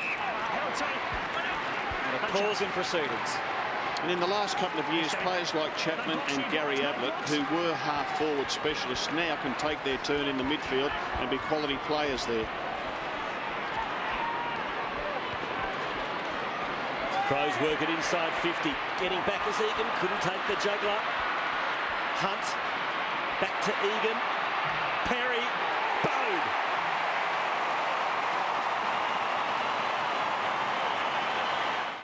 As much as they think that it's just going to be their 5-minute Saturday morning rush in, rush out, it never happens. Everybody walks past and goes, oh, I like that, I think I'll take that. Premium azaleas only $4.98 each. 2-piece terracotta bird bath $39.95. CSR R3 insulation bats $46.11. 10mm gyprock plasterboard $12.90 per sheet. Structural pine just $2.45 per metre. We've got the products, we've got the range, we've got the Bunnings Warehouse. Lowest prices are just the beginning. And what the Nab Cup rules give it, the Nab Cup rules taketh away, because the 3 points was the danger for the Cats' defence. They didn't want to concede, and the Crows there to pounce. So it's 4 points the difference now. Edwards, suddenly they're moving better. Knights on the wrong foot, but delivering superbly for Perry. Great stuff by the Crows. Well done by Knights. He could have been excused, the kid, for blazing away. That's an interesting shot there. David Johnson is playing up forward for Geelong. Now, I've never seen him play up forward, but that's where he started in this third quarter. But Knights just pulled the kick and enabled Perry to continue his run and end up taking a pretty easy chest mark. Kicked 7 goals, 5 in the Nab Cup, Perry, coming into tonight. Here he is with a pretty important one. The lusty left boot through the middle, and they're back in front.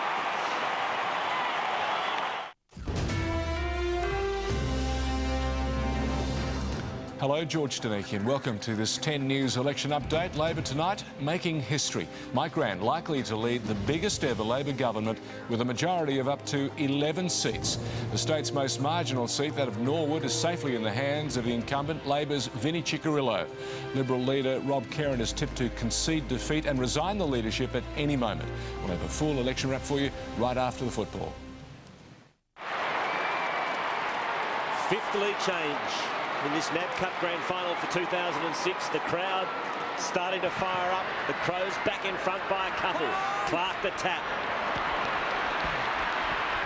Edwards again. Their 6th clearance for this quarter. The Crows at 6-1. Shirley to Burton, who wastes no time. He squares it up. Not quite, but Goodwin's good enough to get it back. He has a puck shot at goal, and it's raining goals at AAMI Stadium.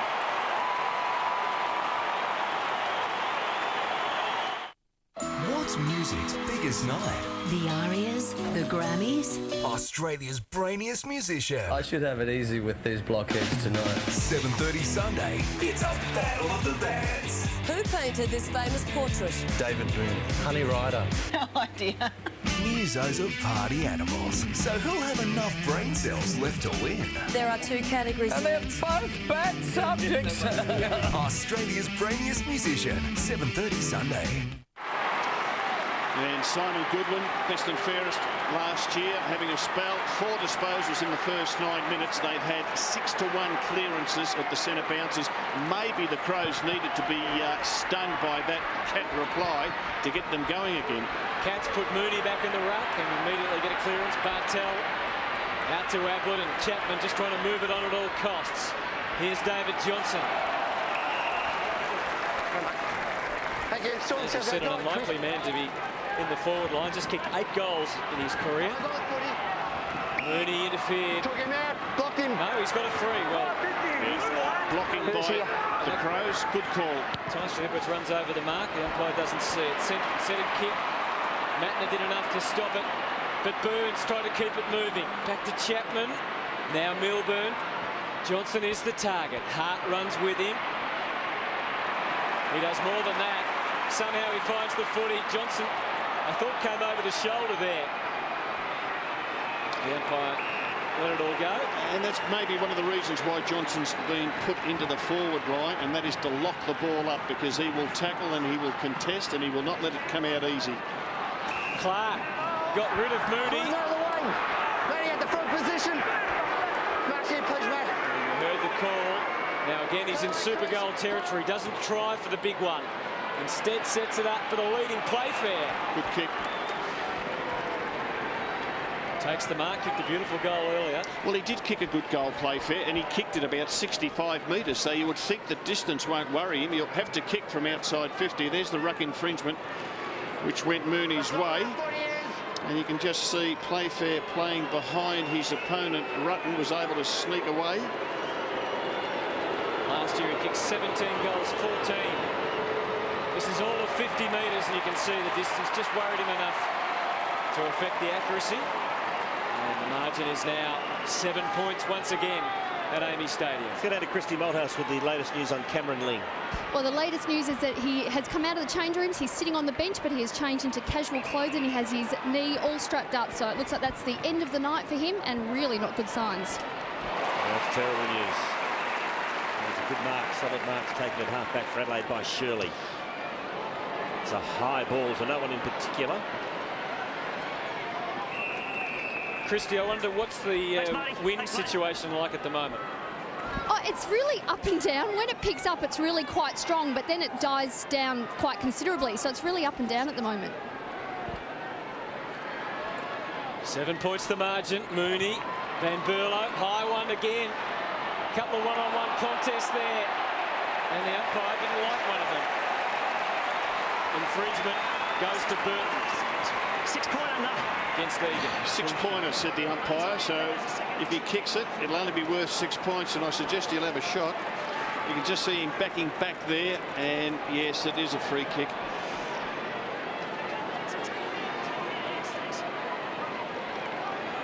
Waste your time leading, boys. He's kicked 9 goals, 7 during the Nab Cup. Yeah, 20, there's 20 seconds. Let's go. Let's go. He's going to have to hurry. Play on. Onto the left. And through from behind. So there you go. That's one of the first times we've seen the 30-second rule have an effect.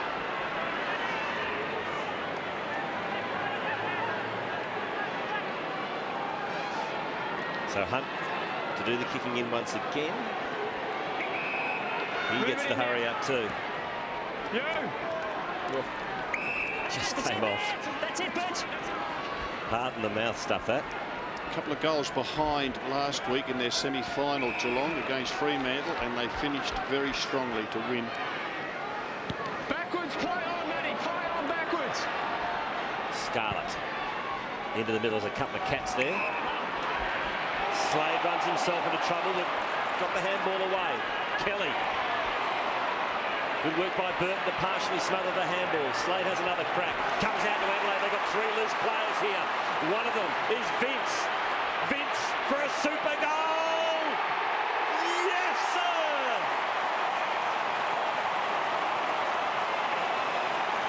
I love the fact that it is a super goal because he had 2 players that he could have given it to who were in front of him in space, and I reckon Bernie Vince was thinking 9-pointers all the way, and that's an attraction of this pre-season competition. And there's Birdman Burton, cops one in the gob, he goes down, doesn't matter, the Crows clear it.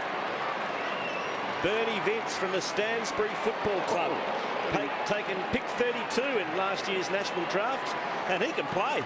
He can play, and he can kick a nice long goal. What did you see on that bit of vision before? Right? I just thought Burton get one right on the schnoz. Suddenly, the Adelaide Crows, they're out to a 17-point lead again. There's Cameron Lynn. His knee. Johnson having a rest as well. 3 super goals, all in this quarter, has really brought this game alive. Bartel, as the Cats need to respond. Lonergan charging through. No one can stop John Cockburn. This is how the Crows, they swarm around half-back, and then they break. And who better than Andrew McLeod? Glides to half-forward. Go for another one, Andrew! It's all spoiled it. He was out in plenty of space, Andrew McLeod. His opponent, James Kelly, just has to realise that they will play through the champion at every opportunity and cannot let him get 30 metres in the clear like that.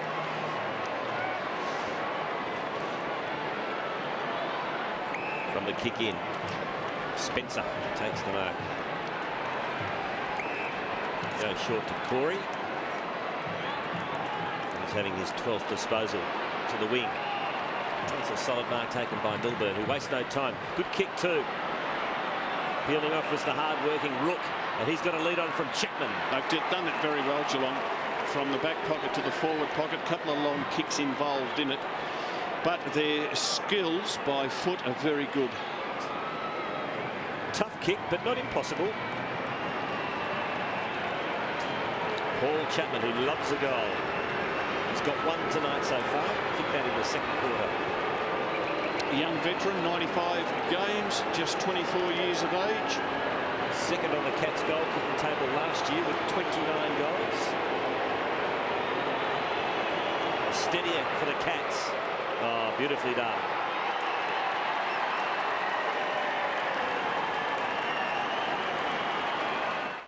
The Primus 10th birthday continues with our most affordable startup broadband offer ever. At only $9.90 per month, with $10 installation and $10 for a modem, when you combine your home phone with Primus, it's the best startup broadband deal.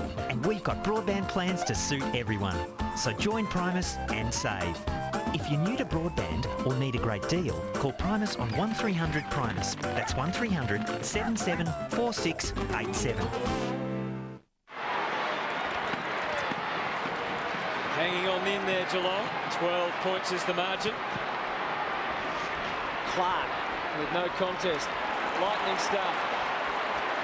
Riley and now Goodwin. And again they're deep. At the back is Vince. Slade.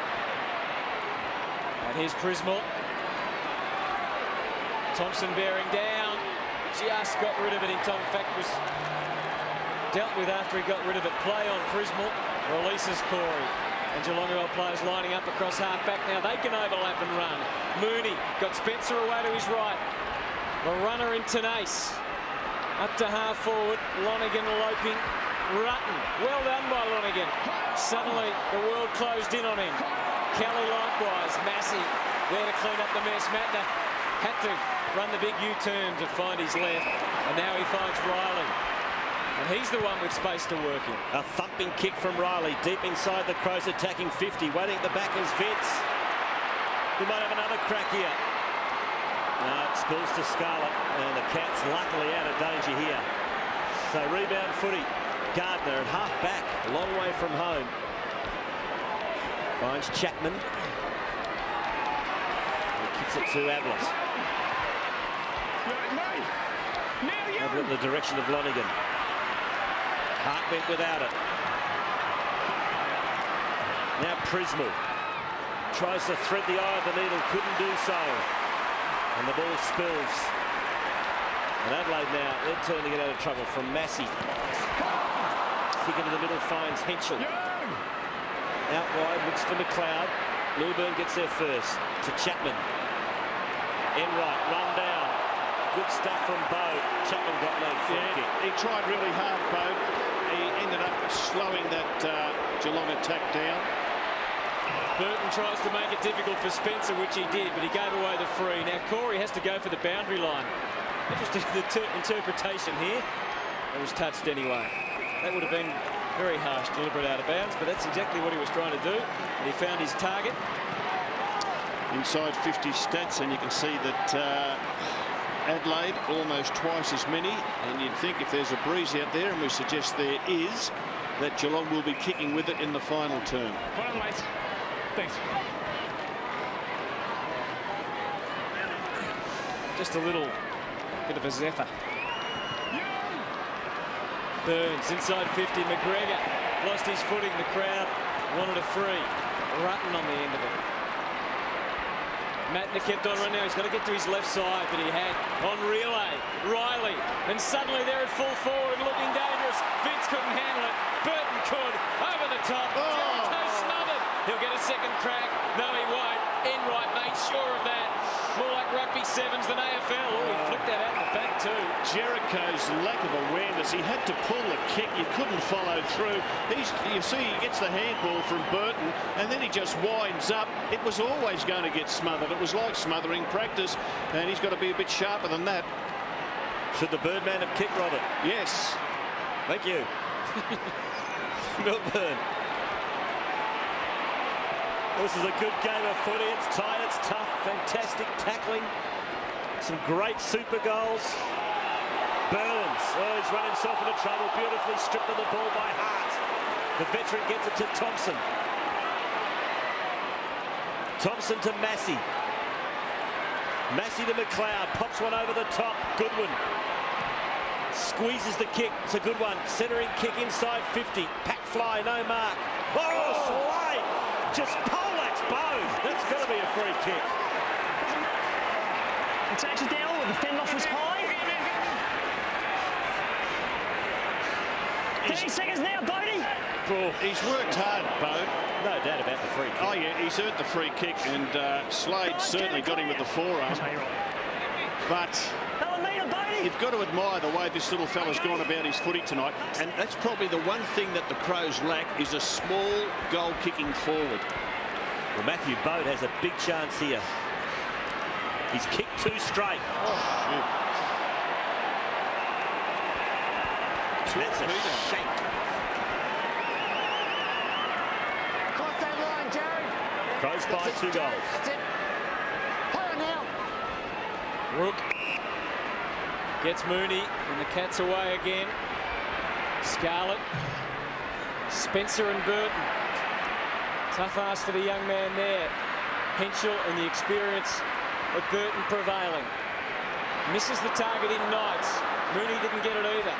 Chapman, Mooney got some troubles here. And you can see what the haphazard approach did. Players getting tired too. They are starting to run up and down on the spot. John Cock bombs to half forward. Jericho again couldn't complete the task. Enright to Slade. The Cats bundling it amongst each other. Chapman's release and kick is good. And Bartel. That's their 20th mark of the quarter. The Crows have taken 4, and that's the reason why. Up to the wing, and again, it's a turnover. Geelong can't get past the middle. Some frustration. You saw it on Gary Apple's face. Goodwin out for Thompson. A plethora of options. One of them just on 50 is the young man Knights, who was committed, but just was able to pull up in his tracks. Thompson flirting with danger. Too much for John Cox. Slade slick through the middle. Hunt from Chapman, and suddenly the Cats have got a chance here. Mooney protected himself completely. The run comes from Tenace from 65 to the goal square.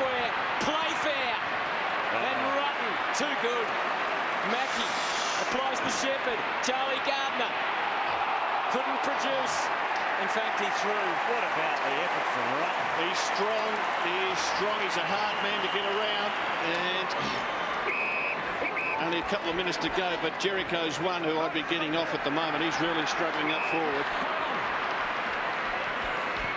Bassett looks for Burton. Oh, terrific mark. He's off. 9-pointer. The Birdman might have another crack. No, he goes inside 50. Go for home, Birdman, and he does, and he misses. He's exciting. Oh, I love watching him play. Great mark. It is a good mark. He's a hard man to match up on. Goal 3. He's a hard man to match up on because if he plays as a midfielder, he can run as quick as most midfielders. But if he goes forward, he's got the marking ability, which is far better than the average midfielder. And this is where that pinpoint accuracy is required again by Geelong to try and wander their way out of defence. Spencer with the mark at half-back. Take it, Shane, take it. Gee, I'm looking at a few players, Rob. You're right. There's a lot of hands on hips, isn't there, at the moment? Look, it's just been one of those quarters where it's swung from one end of the ground to the other. The ball's been alive for most of it, so you know there's been lots of chasing and tackling. Well, the effect of the new rules, perhaps, having their toll. 6 interchange players, though, which they can share the workload through.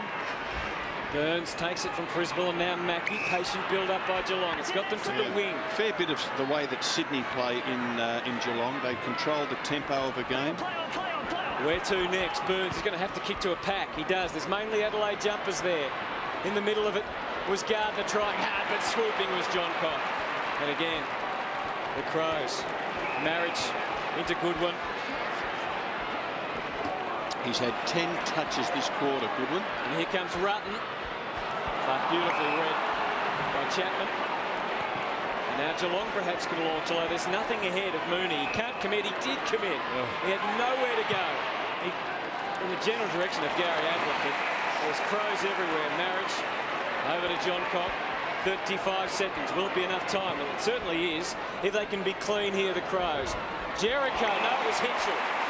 Takes the grab. Vince runs back to the goal square. Burton props 30 out from goal. Gee, out wide to his right, he's seen it. And it's your boy Jericho, Rob. Running with pace. He goes for a super goal, but unfortunately kicks it out on the floor. He's tired. So that'll just about be it for three-quarter time. A ripping quarter of football. Yeah, just about everything. And the Crows will take a 13-point lead into the final change of this Nab Cup Grand Final for 2006. And you wouldn't have a bet with any certainty on the Crows yet, because the Cats aren't done with, Rob. No, we saw that last week. We saw that last week. They were fantastic in that last quarter, and we're going to see a terrific quarter of football here. They will not lie down, the Cats, and at the same time, I think that the Crows will come home and just get the points. It's another big Saturday night game.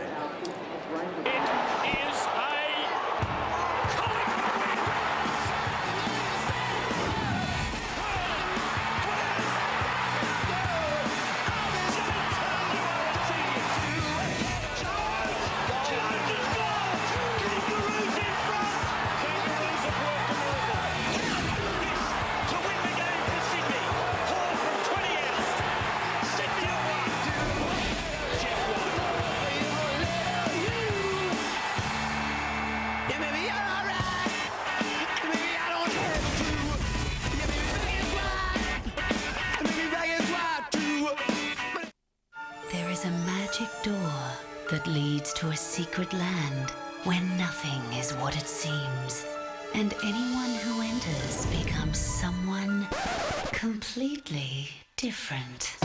Thank God you're here. Starts 7:30 Wednesday, April 5 on 10. This is a Seriously Puff album.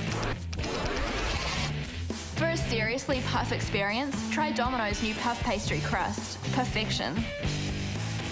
A puff is this? Domino's.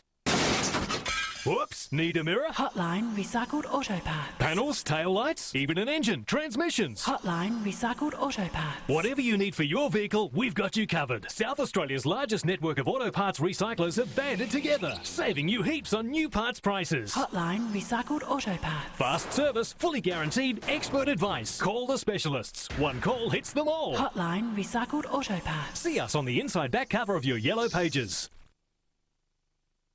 Looking for the best in property management? LJHooker.com.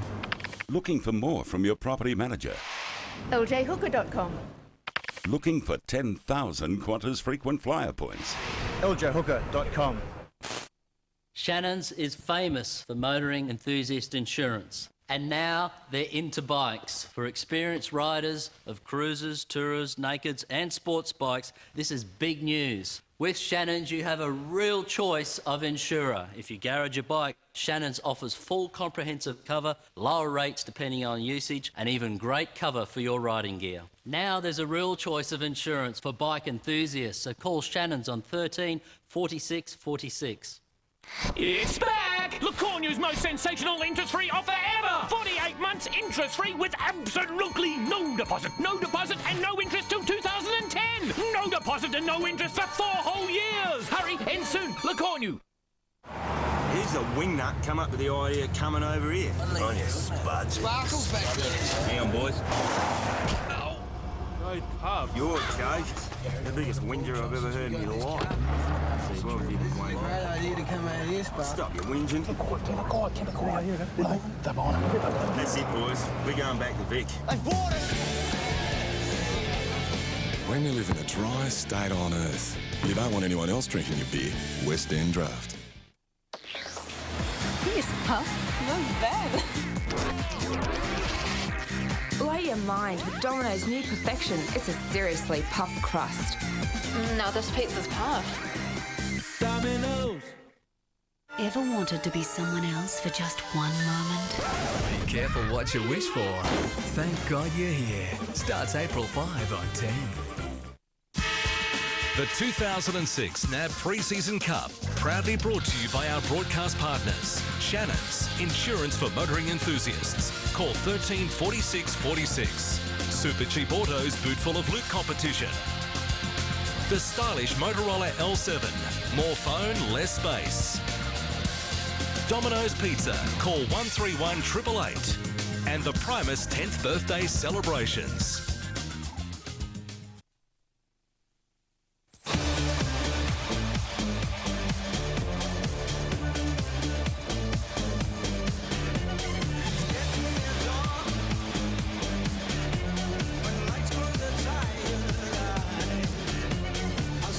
Been a great game of footy, the Nab Cup Grand Final for 2006, and it ain't over yet, even though the Crows lead by a pretty handy margin of 13 points. One super goal, 8-14-71. Geelong, 2 super goals, 6-4-58. Fresh legs are going to play a very important role in this last quarter. Look, there's a sad sight. Cameron Ling hurt that knee, and he's just sitting in the civvies on the bench. How serious it is, we do not know. This is a replay of the incident. Flew for the mark and got a boot from Tyson Edwards, so maybe it's a bruised knee. Hopefully he didn't hurt it when he landed. That probably would be more dangerous. It looks like he did get a knock from Tyson Edwards in mid-air, so hopefully just a bruised knee. As I said, Rod, fresh legs will be important this game. Yes, and the player to look out for, I think, is Brent Prismal. He was terrific last week. He's certainly got the fresh legs. Ling won't play, of course, but look at the fresh legs for the Adelaide Crows. Tyson Edwards, he's had very limited game time. Now, he is a star, we know that, so I would expect Edwards and Vince to play most of this final quarter. The other 3, of course, are the ruckmen who share the rucking responsibilities for the Crows. 43 years since Geelong won a Premiership Cup of any kind. Yes, their last flag was in 1963, and they've only ever won one pre-season or night grand final. That was back in 1961. They've lost 9 grand finals day and night since. The Crows, well, they've won those back-to-back flags. under the tutelage of Malcolm Blight. And they won the pre-season comp in 2003 when they defeated Collingwood. And it has been a long time for Cats fans, long-suffering Cats fans, Hutto. Yes, Polly Farmer was in the ruck back then. Goggin was roving. Fred Wooler at centre-half forward. Tony Polinelli on the wing. It's all a long time ago now. It matters little right now. Tyson Edwards on for the Crows, playing at half forward. We start the final term for the Nab Cup Grand Final 2006. Blake and Biglands both missed it. Taken by Goodwin, who had a fantastic third quarter. He's up to 22 disposals for the match. Bowed. Left foot snap. Jericho's got the set. Jericho can't grab it, and the Cats swarm. Pounce, whatever you like, and win the football back. Tenace to Rook. Great defensive work by Geelong. Jericho had a slight moment there, but couldn't make the most of it. Spencer to Bartel. Burns couldn't hang on to it. Try to win it back. Well done. Knights is in there. So is Vince, and we'll have a bounce. They do take it out of defence particularly well, Geelong. Good composure. And they just couldn't get it further than that wing position after the Burns fumble. They work it out the back, and again Burns was on his wrong side. Forced to hit and hope to centre-half forward. McGregor standing his ground, and now Knights with Bartel in pursuit, and Burns also stymie him, and we'll see a throw in. A bit of byplay between a couple of young men of the AFL, pint size. What we like to see, Robert. 13 points the margin. Blake and Biglands. There's Vince in there again. John Cock, Edwards. As we mentioned, expect him to play a big role in this last quarter. Perry, as Henschel makes the next lead. Jericho's down there as well. Milburn mopping up. Enright, big night, 25 possessions. Oh, Blake got out of it. Enright again to centre-half forward. It's pretty open for Geelong. They need some sure handling here from Playfair. Bodies on the line, stuff. Clever McGregor, soccer kick. Edwards, I think that's been deemed a throw. Scoot it up. Replay would be interesting, but we don't have time at the moment. 13 points the difference. Goes for the hot spot. Biglands plants his body there. Mooney likewise. McGregor. And now McLeod. Time as always. And suddenly was running out. McGregor along the boundary line. And Shirley accepts it gleefully now. He's got Goodwin going on the wing. Takes a while to spot him. Goes longer in the Burton direction. That's terrific judgment by Spencer. Did very well. Shows his ability above his head. Matthew Spencer, WA boy, taken pick 42 back in 2003. Yet to play a game for the Cats in the real stuff. Reckon he might get one. No, he wasn't far away last year, was he? Cats have got James Kelly virtually as the full forward. John Cock playing on him. Chapman goes to Big Torpy. Tough one for the forwards to mark. And John Cock mops up for Adelaide to half back. And he finds Hart, who in round one will play game 299 for the Adelaide Crows. Crows have got players in the middle corridor, not many down the wing. Biglands gives it a thump. Perry at the back. There's just space, isn't there? Inside the 50. Henschel gives it to Jericho. He can't miss this one.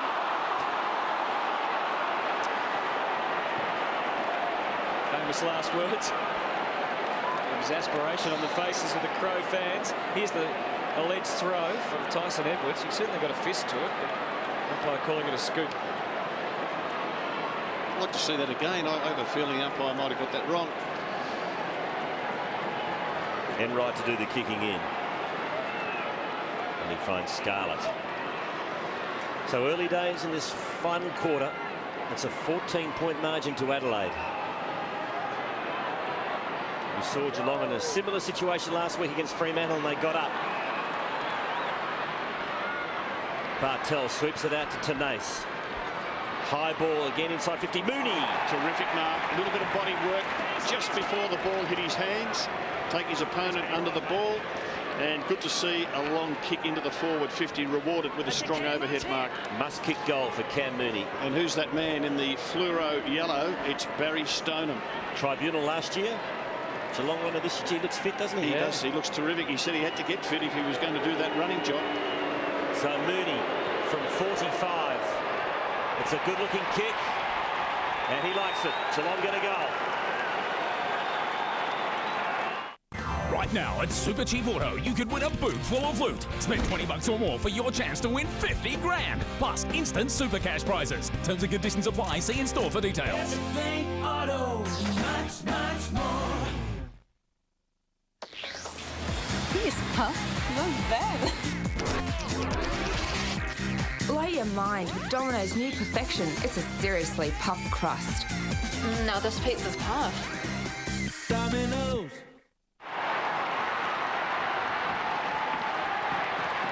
Well, it's game on. Nab Cup up for grabs. 8 points the margin. Will the momentum swing back to Geelong, or will the Crows answer straight away? Well, the Cats have got Mooney up forward, they've got Kelly up forward, and they've moved Milburn, who's been to and fro from the forward line to the back line. Milburn now playing across half forward. I think that's good. McLeod and Bode collaborate with Edwards. Oh, the Birdman was rallying then, wasn't he? Over the top, Goodwin. Bode has been fantastic. Again it goes towards full forward. Again Jericho gives away the free kick.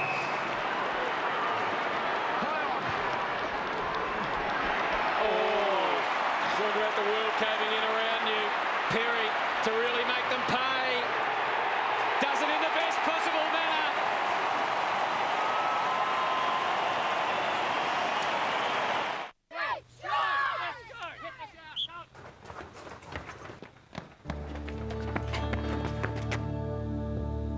Sometimes, to get what you want, you need some words of experience. Which is where we come in.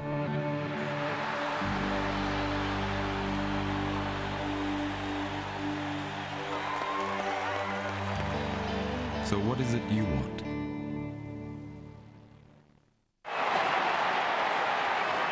Two goals to Ian Perry. The Adelaide Crows lead Geelong by 14 points. That'd sting the Cats because it was a good mark and they've just turned the ball over so easily in a dangerous spot. Perry terrific with the interception.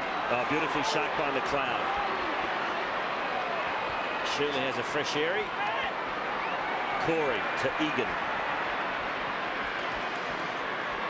It's in two minds of what to do with the footy, but in the end uses it well to Kelly. Now to Tenace. Inside 50 go the Cats.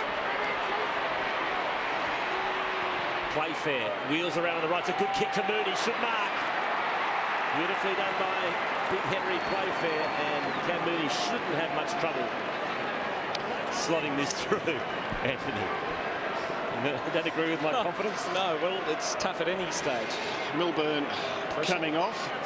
Mooney is one of the most improved players in the AFL over the last 2 years. He was in danger of throwing his career away with his undisciplined football. Credit to him that he's got himself back on track.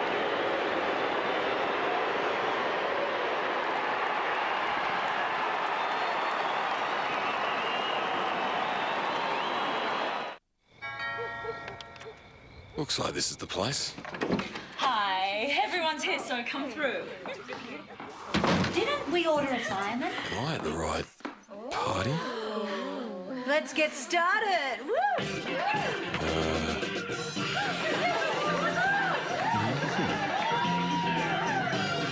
What's happened to Bundy?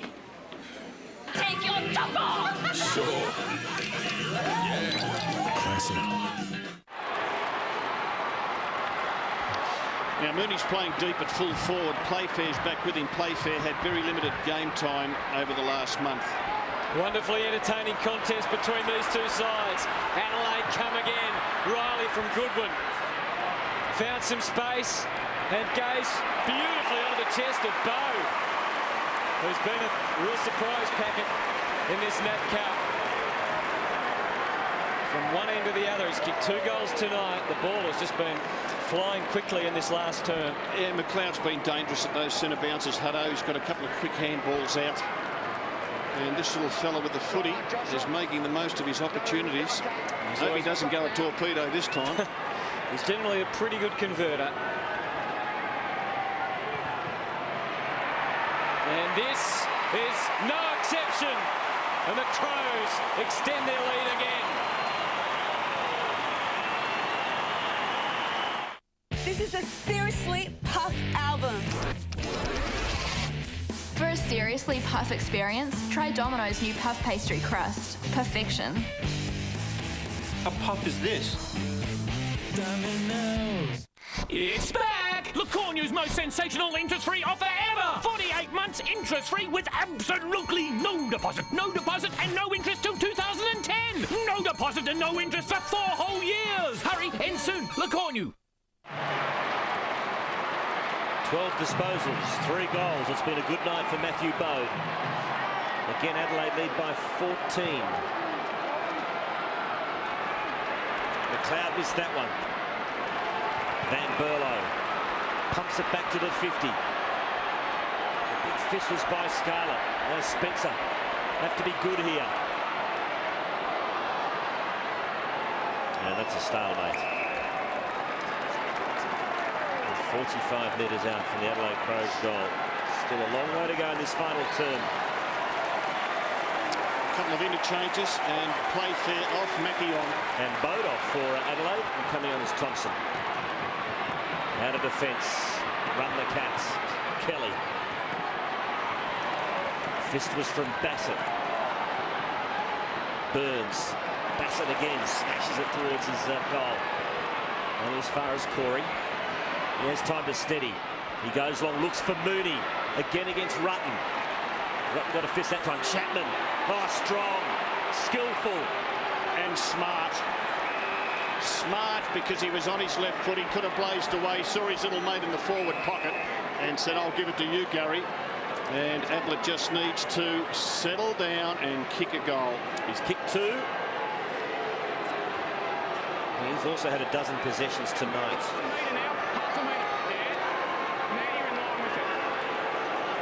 Great shot.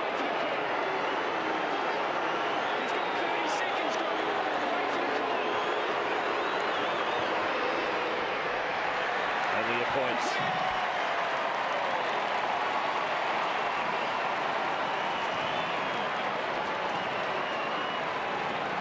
It's the Crows by 13. So we're inside the last 10 minutes. It's getting to the business end now. If Geelong had a big chance, they need one soonish. The Crows just keeping them at arm's length. 13 points the margin. Edwards, Burton working hard for him on the wing. That's his target. He's led 50 metres to take that, Hutto, from centre half forward to the wing. They open up space out wide. That is a shocking kick.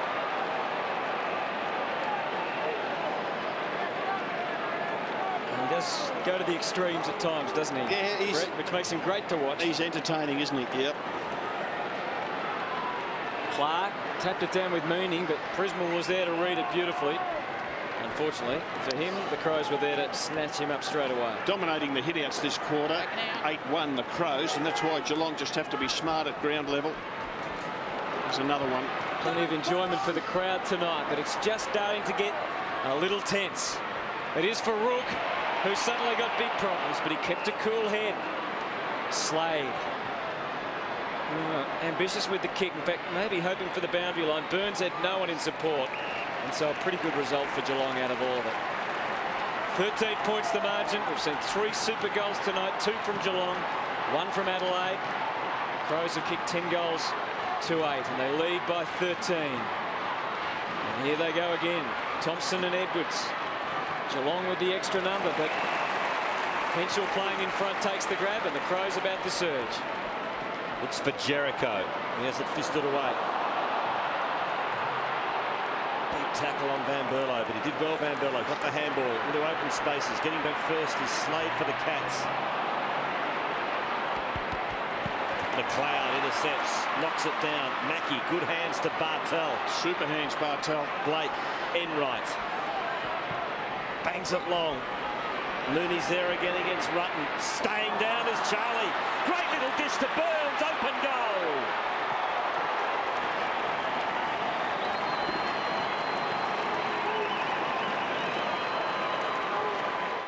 Shannon's is famous for motoring enthusiast insurance. And now they're into bikes. For experienced riders of cruisers, tourers, nakeds and sports bikes, this is big news. With Shannon's, you have a real choice of insurer. If you garage your bike, Shannon's offers full comprehensive cover, lower rates depending on usage, and even great cover for your riding gear. Now there's a real choice of insurance for bike enthusiasts, so call Shannon's on 13 46 46.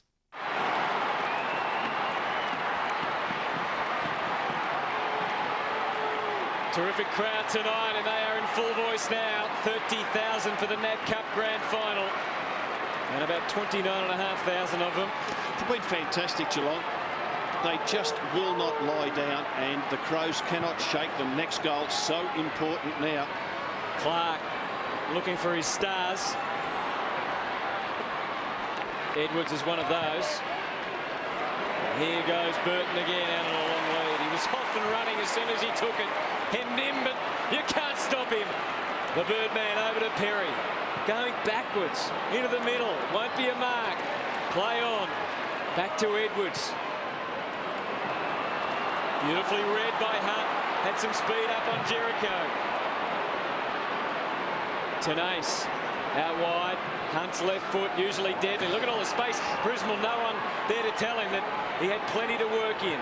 All of a sudden he has to hurry the kick. They go long. Mooney, he's coming. He got to possession pretty well. Ablett there to swoop. Out it goes. This is a super goal chance. Corey, long, and very, very strong. Cats in front again. Oh, what a game. It's only the pre-season. It was the long kick, it was the crumb by Ablett, and again Mooney realises he can't mark, he brings it to ground, Ablett in front, unselfishly gives off the handball, and Corey finishes off with a long bomb.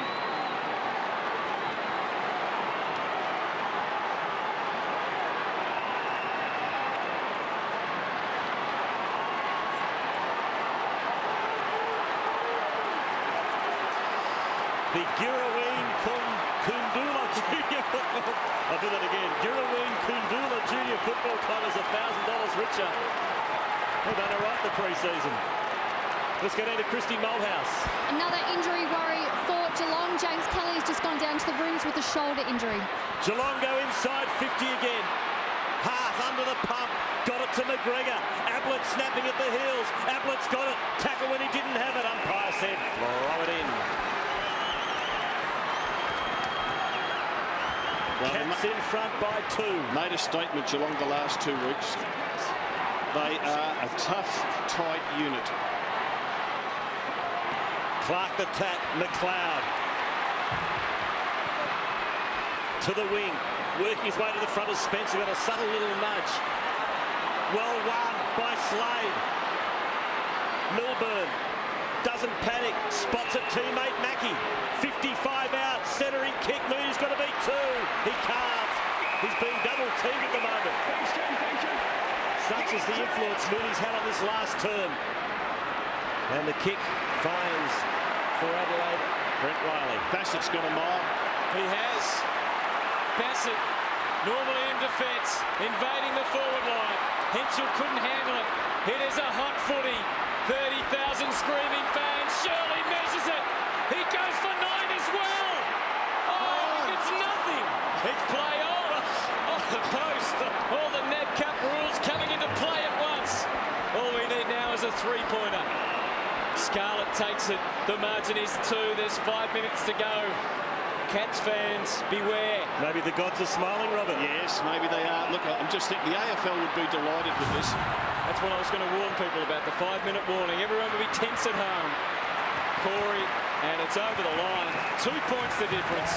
They'd be delighted because we've got a really good contest, a close game, 31,000 people here tonight, and the ball hits the goalpost, bounces back into play, the ball's still alive. These new rules for the pre-season are terrific entertainment. Clark's in there for Adelaide. Chapman for Geelong. It is desperate stuff. These players must be tired. Remembering it is only the pre-season, and this game has been played at a breakneck speed. This is interesting. The Crows are behind, and they've got an extra man in defence. It's Bassett where it's coming down on. It's into the middle. Snaffled by Tenace. Kicks it inside 50. Mooney against Rutten. Bassett's the third man, as Robert Wall said. Gathers. Gives it to Rutten. Back to Bassett. Now finds Matner. Matner pops one over the top. Johncock looking to give it back. Decides to kick in the end. Good lead. Nice pass. Henschel's got it. Trent Henschel kicks it inside 50. Looks for Perry. Egan does the spoiling. Rook. Enright. Clever kick to Chapman. Will he get a kind bounce? Yes, he does. And he's got Ablett running across half-back. He'll be in no hurry, although it's too early to go defensive. Don't look at me like that, Stephen. Tenace takes the mark. They can't even hit the boundary line, Hunter. No, they can't. Don't hit the boundary. Tenace. He's got Blake up across half forward, who's now manning up on Clark. That's the target. Mooney will come, as he has in this quarter, consistently. Burns has been camped under his feet and reaping the rewards. Mackie there as well, and it's back over the boundary line. And you can see Adelaide were dominant for much of this game, but Geelong have been very, very plucky. Clark with the tap, Mackie. Edwards, as always, fully committed. Still, it's 2 points the difference.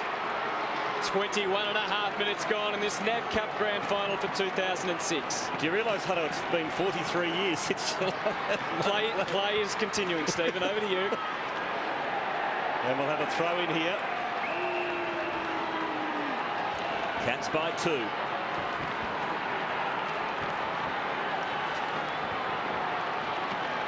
Clark against Blake. Give that one to Clark. So many players around the football. Young Blake, the ruckman, was very good at that last boundary throw when he got in front and he made Clark work over the top of him. Ineffective hit out by Clark. Let's see how he goes here. Again, just trying to block Clark's run. Smash forward by Hart, only as far as Tenace. He's got a great turn of speed. Little kick is clever. Prismal. Back to Tenace. Left foot kick. Rutten's there. Oh, back of the pack. Mooney! Mooney! It's a goal. No, he's missed it. No, it is a goal. He has got it. He hung his head. I thought he missed it. But the Cats have got the goal. Mooney's third goal in the fourth quarter. He hung his head here. I thought, what was he thinking? And he's nailed it. And it's 8 points. Well, he's just turned the game, hasn't he? He's won contested marks, he's caused spills, and we see him crumbing over the back. Now, he took a little bit of a punt to stay down, came his way, and he just about reckoned that's the sealer now. Oh, Robert. Well, it's either going to be a breakthrough for Geelong, or it's going to be severe heartbreak once again, because they're in a winning position now. But don't forget, one kick, and the Crows could be in front if it's a 9-pointer. So this is a long way from being finished. Blake, I think, interfering there. Yeah, blocked his run. Took the space of Clark. So the Crows are going to half forward. And here's a man who can make a difference. Burton, he's got Perry in the square. Will they try and contrive a 9? No. Riley tries to spear it inside 50. He can't. Bartel. Enright out to the wing to Burns, who takes it. Crowd stunned here. Look at the look on the face. They disbelief, cannot believe it. Not the only ones. Short pass to Nace. This was the unlosable game. Why? Well, look at the bookmakers thought it was $3.30 to $1.28. You might be speaking through your pocket there, Robert, as Tenace goes to half forward. Clark couldn't hang on. Mackie, all these young cats have lifted. Burns again off the wrong foot. Only Adelaide Crows back there. And Shirley, still time for the Crows. But they have to be clean with their possession. They have to run and team. Bassett, Henschel working hard on the wing. Clean bowl. Slade's handball was dangerous. It's in the arms of the master.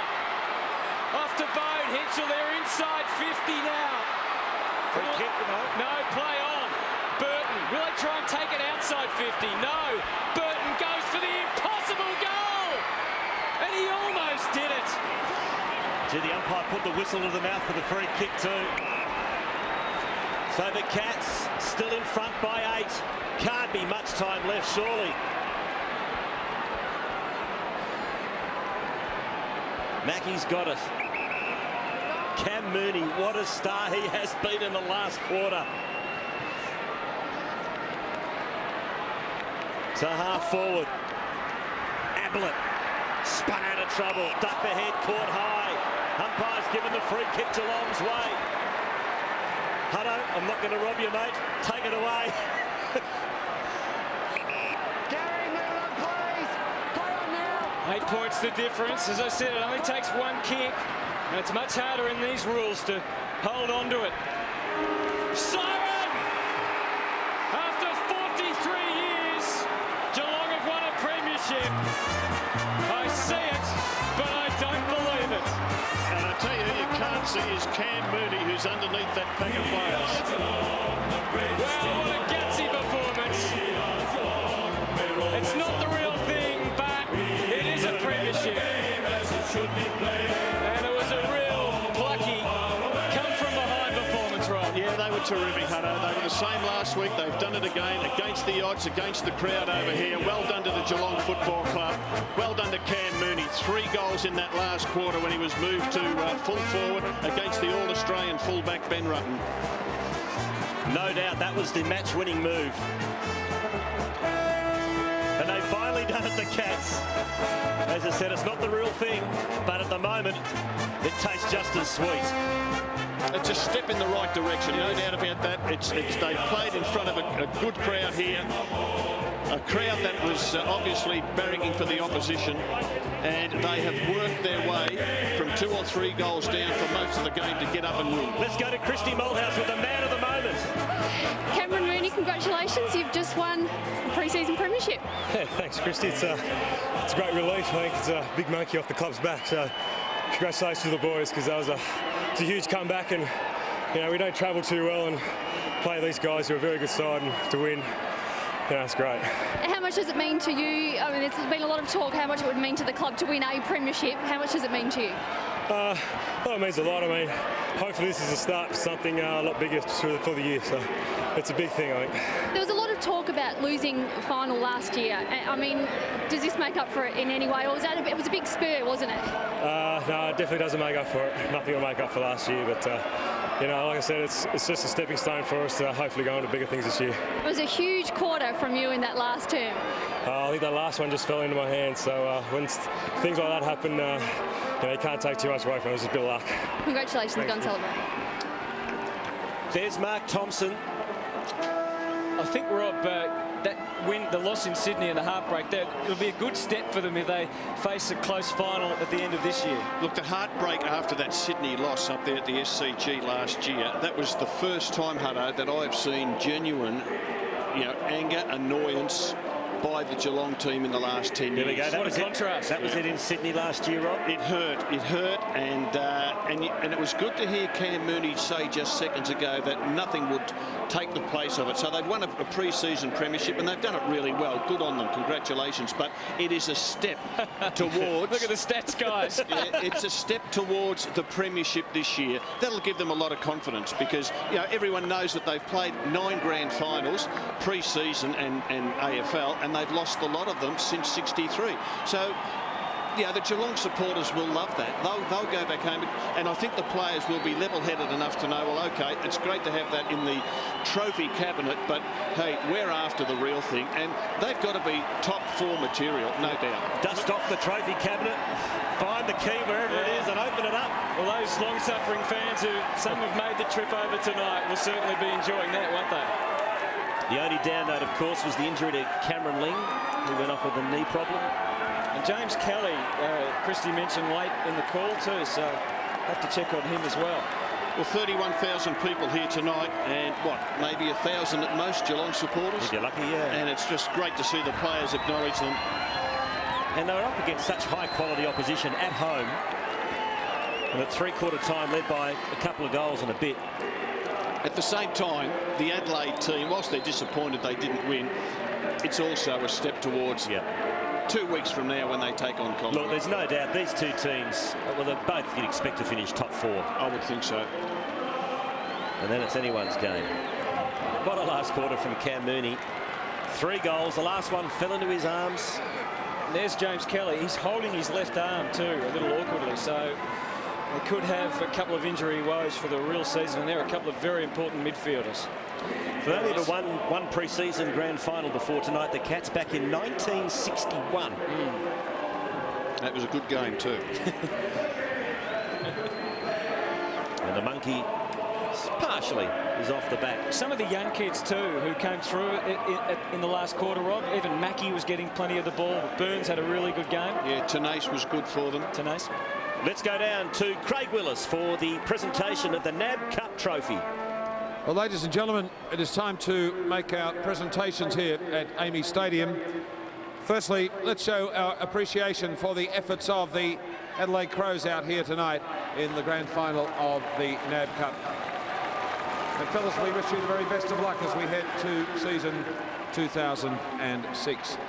Our first presentation involves one of the greats of the game. Here's the AFL Games record holder, a former champion with the Hawthorn Football Club, and the medal named in his honour is awarded to the player adjudged best of field in the NAB Cup Grand Final of 2006, Michael Tuck, to announce the winner of the Michael Tuck medal.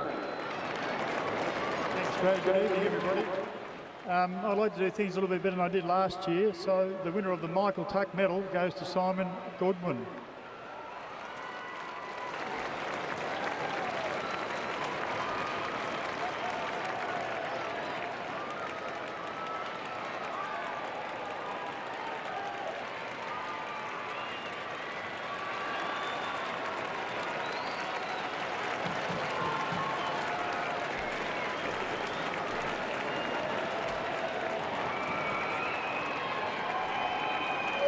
Thank you, Michael.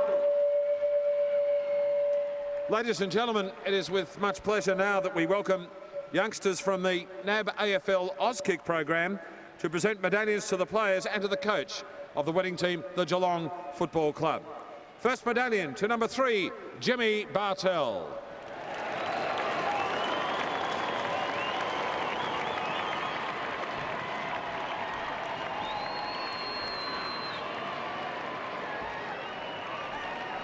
To number 4, Andrew Mackie.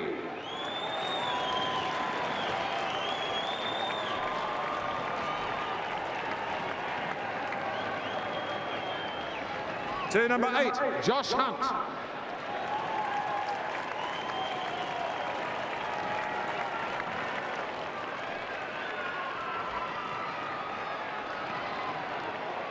To number 9, James Kelly.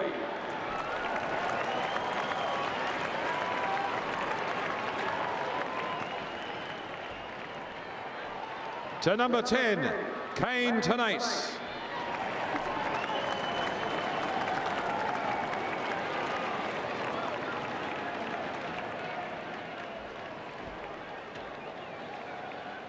To number 11, Joel Corey.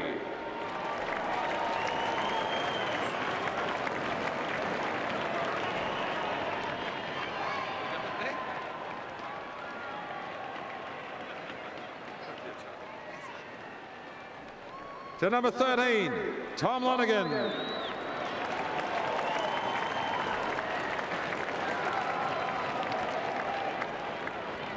to number 16, Charlie Gardner.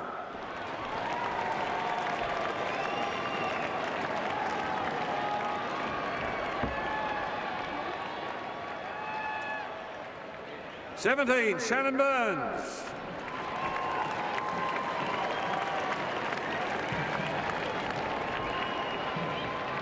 Number 19, Matthew Egan.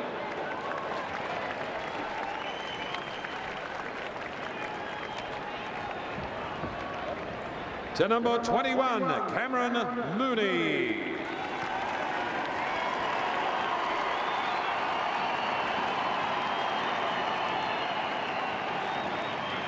Number 22, Henry Playfair.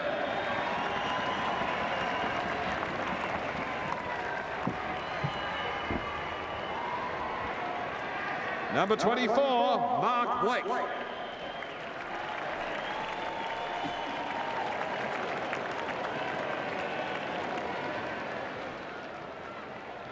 Number 25, Matthew Spencer.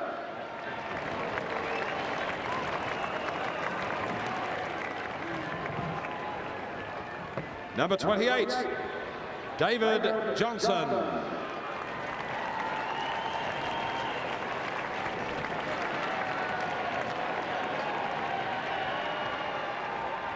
Number 29, Gary Ablett.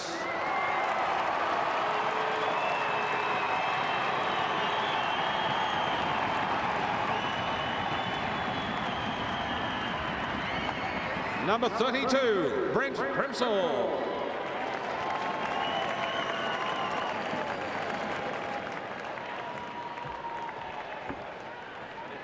Number 33, Jared Rook.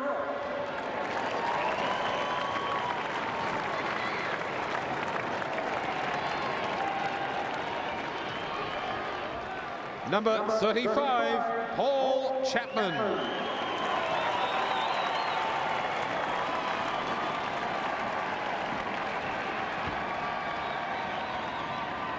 Number 37, Will Slade.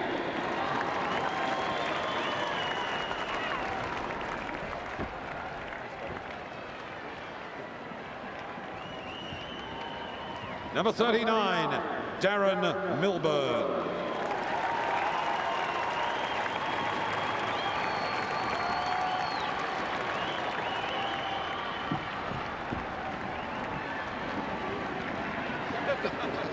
Well done there. Number 44, Corey Enright.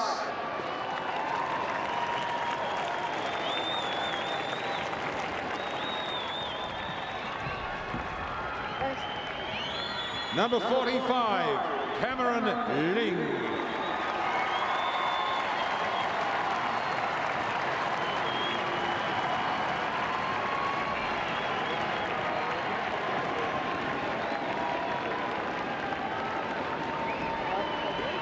And now to the coach, Mark Thompson.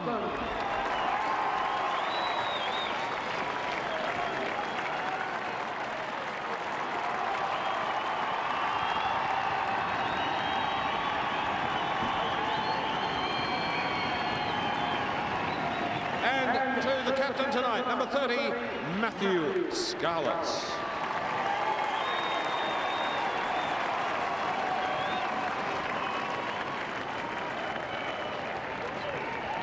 Well, ladies and gentlemen, NAB has been an outstanding sponsor and great supporter of this pre-season competition, which has seen, of course, matches played throughout the length and breadth of Australia. Let's now welcome to our dais the Chief Executive Officer of NAB, Ahmed Fahour, to say a few words and then make the presentation of the NAB Cap. Ladies and gentlemen, what a great event tonight was. It's about giving young kids their first taste of elite sport of AFL football. It's about innovation. It's about having a go and never stopping. These are the things that the NAB love, and we love supporting people who strive for their dreams. That's why the National Australia Bank is very proud to be part of AFL football. Tonight's match was a thriller, and it gives me great pleasure on behalf of everybody at the National Australia Bank to congratulate and present the 2006 NAB Cup to Geelong Football Club.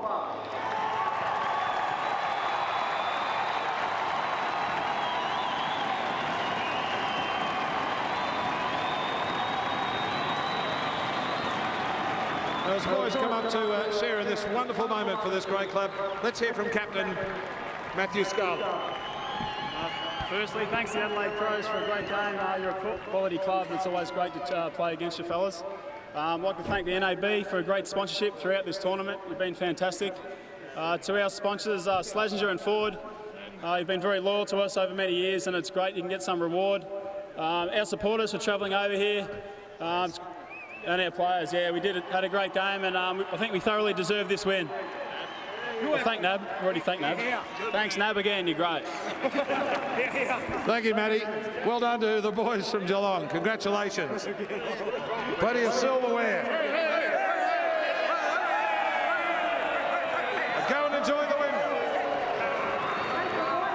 So there you go. We've seen scenes in the last few years of teams winning the pre-season comp, Robert, and having stony faces, but they're here to enjoy this, and why not?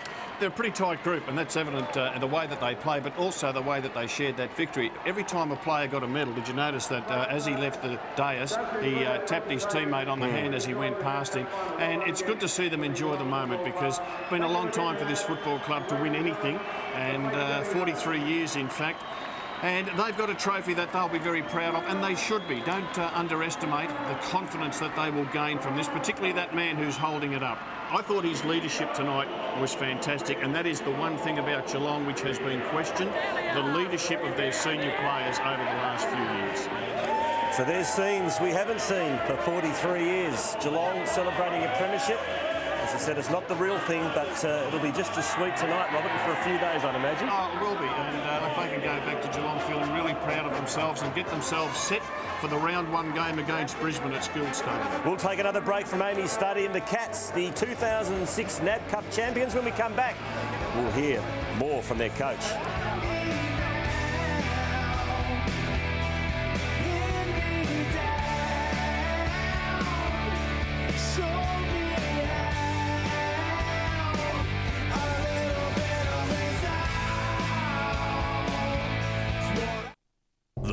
Generation of entertainment. Xbox 360 with 18 months interest free. Pre-order your 360 bundle now at Harvey Norman. Get the premium console and an extra wireless controller, plus rechargeable battery, plus this hot game and bonus faceplate. Set aside just $12 a week on 18 months interest free, or take your premium console and an extra controller, plus 2 latest release games, plus memory unit. Set aside just $14 a week on 18 months interest free. Wow! Pre-order everything you'll need now at Harvey Norman, your games destination. Go! You've seen their personal highs. I can lose weight. I can change. I can win. You've seen their weakest lows. Whoa!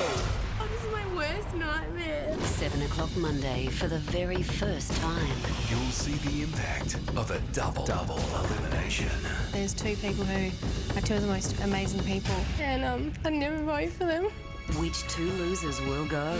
The Biggest Loser double elimination. 7 o'clock Monday.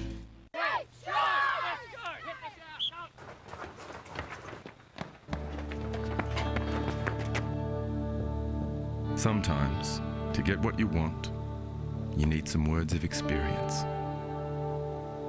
Which is where we come in.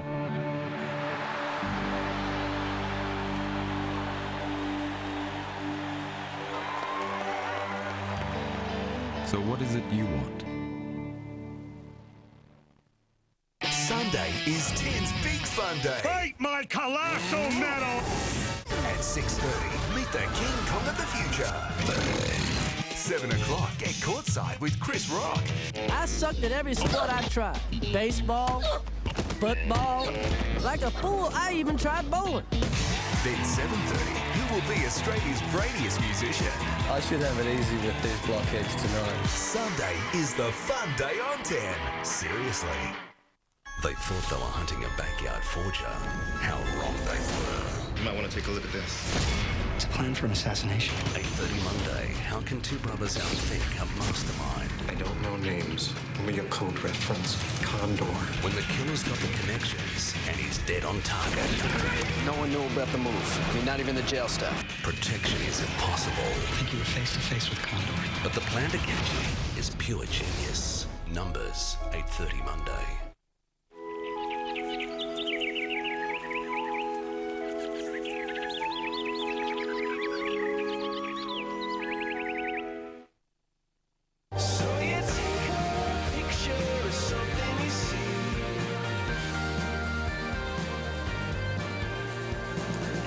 Adelaide have gone down at home to Geelong in the 2006 Nab Cup Grand Final after they looked likely winners at three-quarter time. The Cats rolled over the top of them to win by 8 points.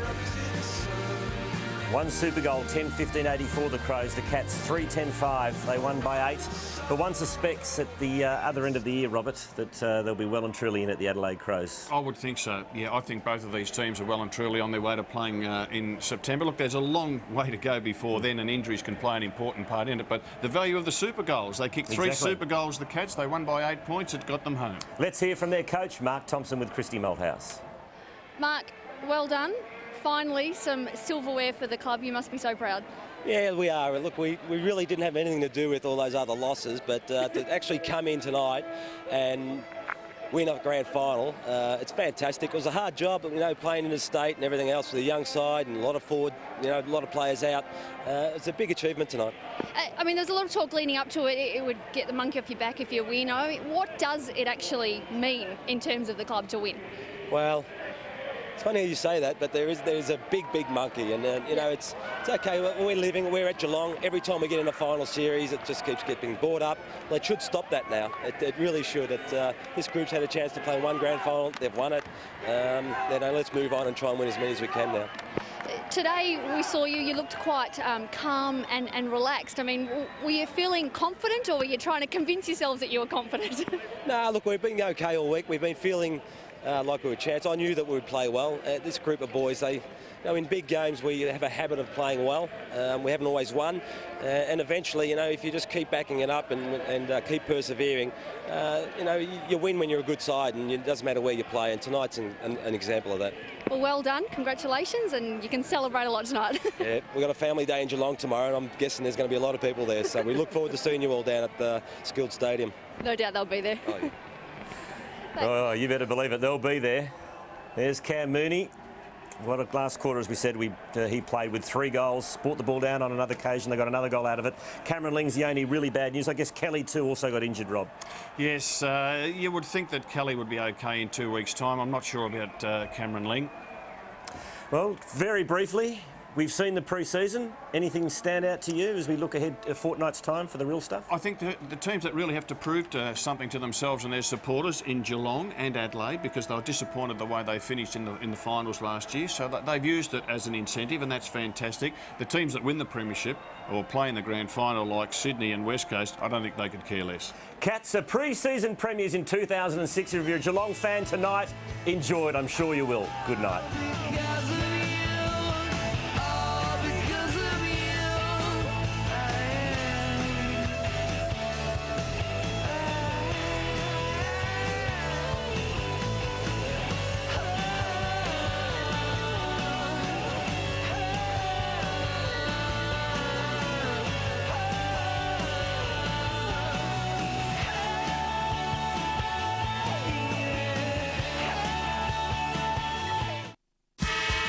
The 2006 NAB Pre-Season Cup, proudly brought to you by our broadcast partners. National Australia Bank, helping you get what you want. Harvey Norman, there's a store near you. Bunnings Warehouse, where lowest prices are just the beginning. Toyota, Footy, oh what a feeling. And Bundaberg Rum, classic. You're already dead, everybody. You're dead already. Come with me if you want to live. Terminator 2 is next on 10.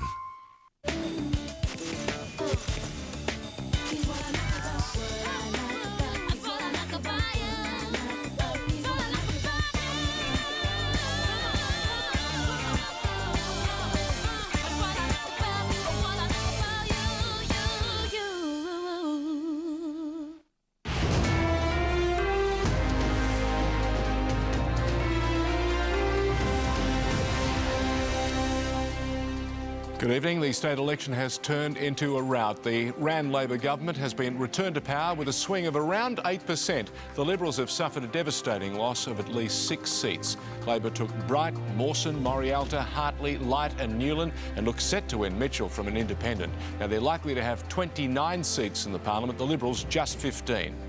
Alan Murrell joins us from the Labor's celebrations, of course, where Mike Rann has just declared victory. Alan? Yes, George, jubilant scenes here. I think Labor supporters genuinely expected to win, but not by quite as much as they have now. I've been talking to Labor Party officials. They say that whether it's 28 or 30 seats that they have in the new parliament, it will be the largest ever state government in South Australia, Labor state government in history. And also the 57% two-party preferred vote would be better than anything Don Dunstan did in his days.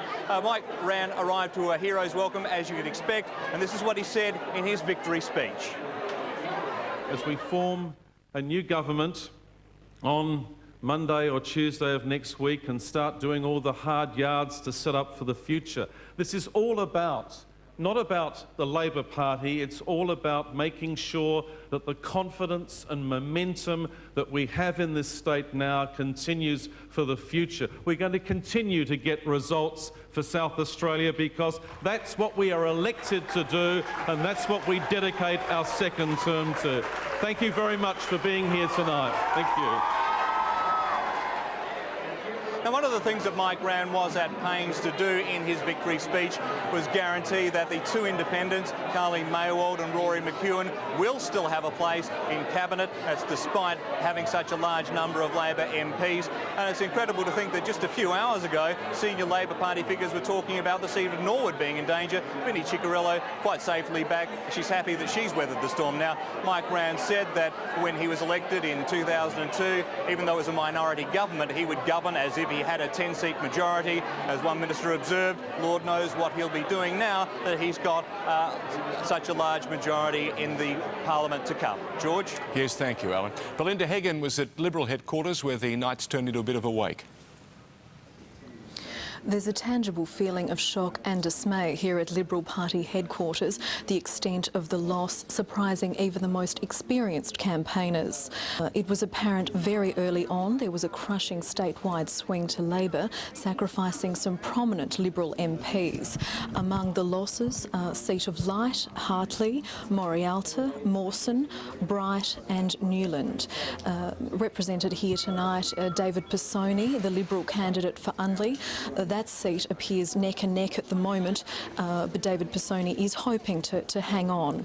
Liberal leader Rob Kerrin arrived a short time ago to concede defeat. In the last few minutes, I've rung the Premier to concede, which was probably getting somewhat obvious. I've congratulated the Premier, and I probably congratulate the Labor Party on what has been a very clear victory for them. It's a clear result, and obviously it gives them a good majority. As supporters lament what could have been, attention will now be turned on the inevitable change of leadership. Belinda. Labor celebrations began early across the city. None more relieved than Vinnie Ciccarello, who's turned the state's most marginal seat into a strong Labor gain. The poll in the last couple of days was not looking quite as positive, but obviously the statewide swing has been reflected in Norwood as well. In Mawson, Leon Bignell defeated high-profile shadow cabinet member Robert Brokenshire. Yeah, so I've just been out there working solidly, for the past 18 months. Now, among the Liberal members left in Labor's wake, some veterans of the parliament, many surprised by the speed and the size of their defeat. A good member can stand heavy rain but not a flood, and given my height, the flood's always a problem. Elsewhere, others had a warning. Opposition has been so devastated that we may not be able to provide a reasonable opposition to this government in the years to come. Graham Gunn's rural seat of Stewart may be safe, but the only real positive for the Liberals, David Pisoni, appears to be taking Unley. An astonishing result also in the upper house. Independent Nick Xenophon not only retaining his seat but gaining another for anti-drug campaigner Anne Bressington. I'm next in line. This has happened because it's a grassroots community campaign. It's about fighting on real issues and sticking it up the major parties and sticking it up for people. So this is just overwhelming. Very excited, Nick Xenophon. Well, that brings us to the end of this special report for 10 years. Of course, a complete wrap of the state election coming up tomorrow at 5. Certainly hope you can join us for that. For the 10 Years team, George Danikian. A very good night.